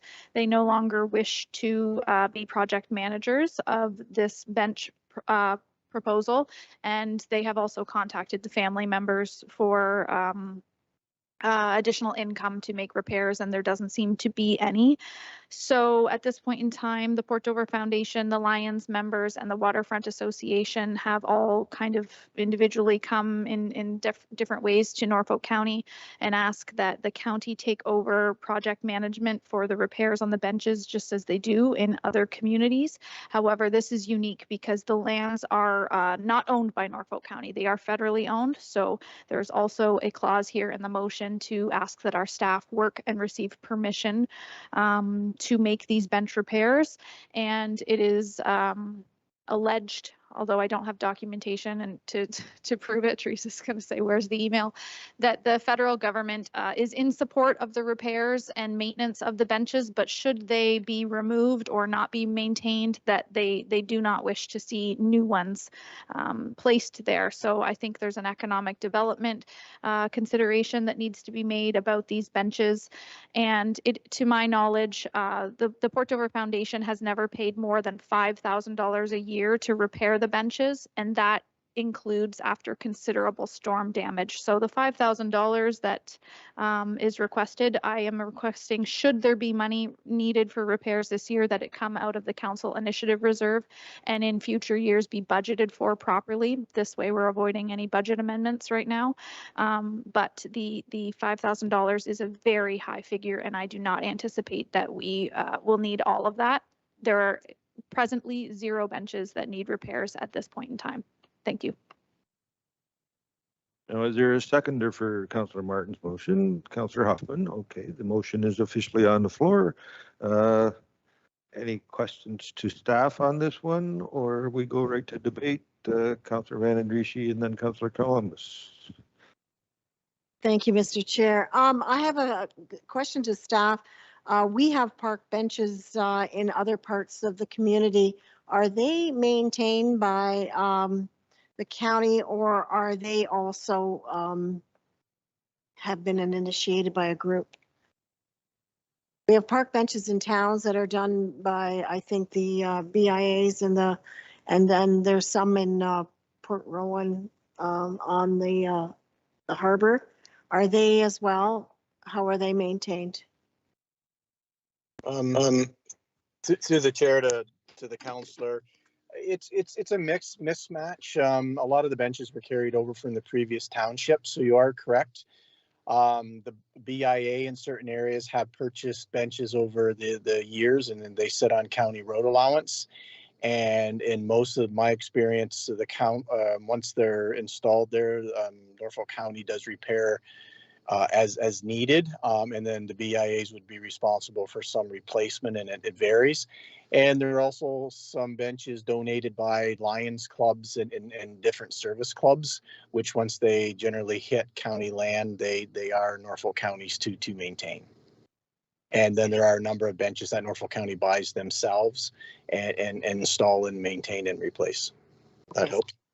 It's not an uncommon statement to say that Norfolk does maintain benches in Norfolk County, correct?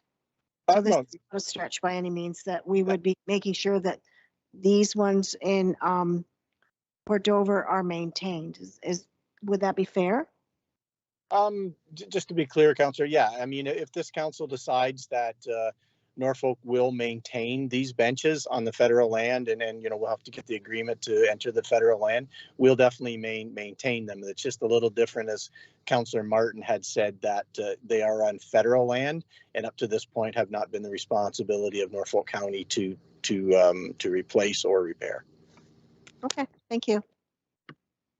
And if I could ask Councillor Martin, in that part of the motion to try to have a look at the policies that we currently have and try to find a consistent sort of way to treat everybody the same, because we're all part of Norfolk County? Very funny. Yes, Mr. Chair, thank you for that reminder. It's actually on the second page. I wasn't reading the motion directly because of the former error, but staff, in consultation, I built the staff with clerks, with our CAO, and with Mr. Cridlin. And the specific language is that staff return to council with recommendations to implement a draft pilot program, another pilot program on repair and replacement of public benches countywide. So this will help with a review of what we're doing and how we're doing it. But yes, thanks for the reminder.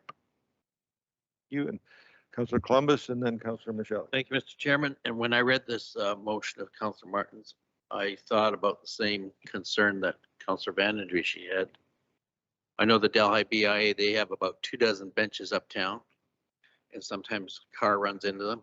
Sometimes the snow plow hits them. Sometimes the backhoe, when we're cleaning the downtown streets, breaks them up. So the BIA pays for them, and the BIA primarily has been funding all the repairs or replacing them with new ones. So the way I read this is that the county is now going to look after the repairs to those benches, the way I read it.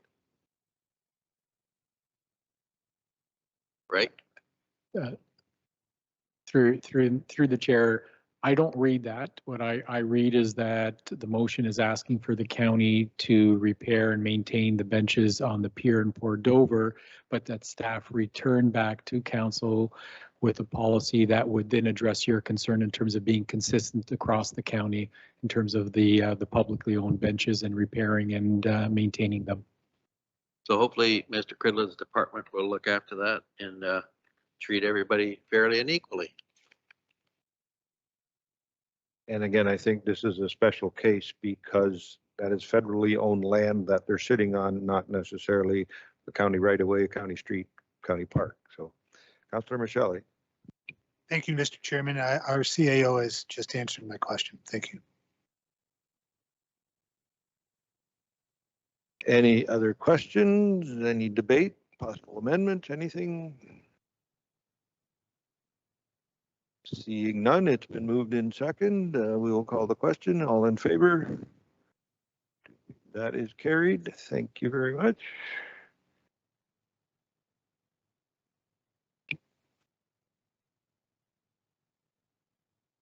Notices of motion. Are there any verbally?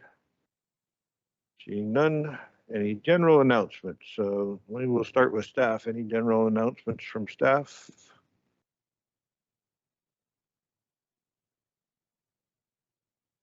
Don't see any computer screens lying high up. Any general announcements from council? Councillor Columbus.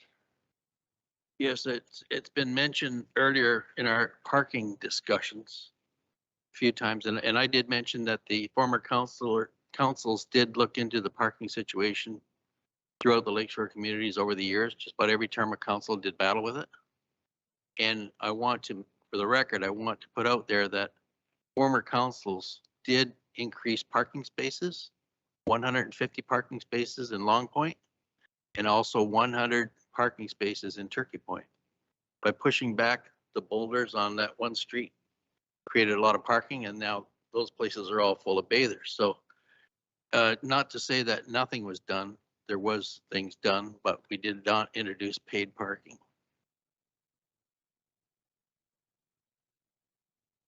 Thank you, Councillor Huffman, and then Councillor Vandenbrie. Thank you. Chair Van Passen, I just wanted to say that on my way into town today, I noticed that we have some new traffic calming measures in Bloomsburg in Ward 7, which have been talked about since the beginning of term. So I'm sure the residents of Bloomsburg will greatly appreciate that. And I also noticed the new traffic calming measures on Norfolk Street North coming into Simcoe as well. And hopefully those make a difference. On a personal note, I told the firefighters that they would get a big shout out at council. My family and myself owe a big debt of gratitude to Station 3 in Waterford.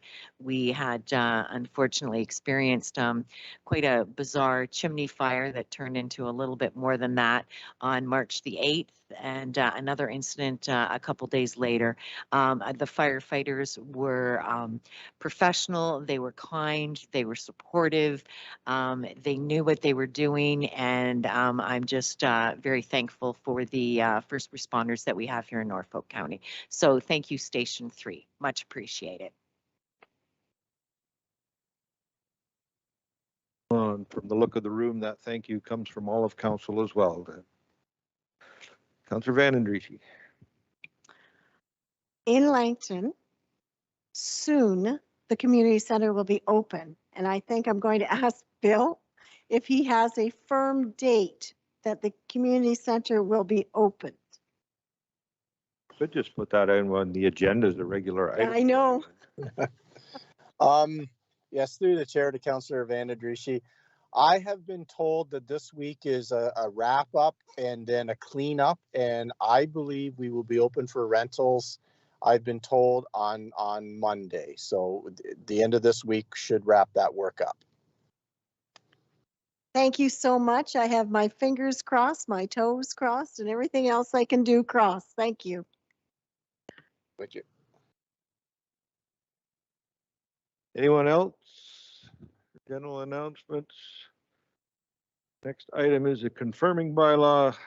I have motion on bylaw 2022-23 being a bylaw to confirm the proceedings of Council of Norfolk County at this regular council meeting held on the 22nd day of March 2022.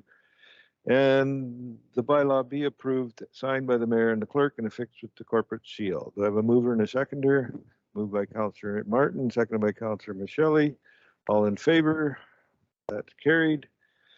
And may I have a motion to adjourn? Councillor Huffman. I'll give it to Councillor Taylor because he's so happy that we're done. So, all in favor? That's carried. Thank you very much, everyone, and thank you to staff for putting up with us today. So.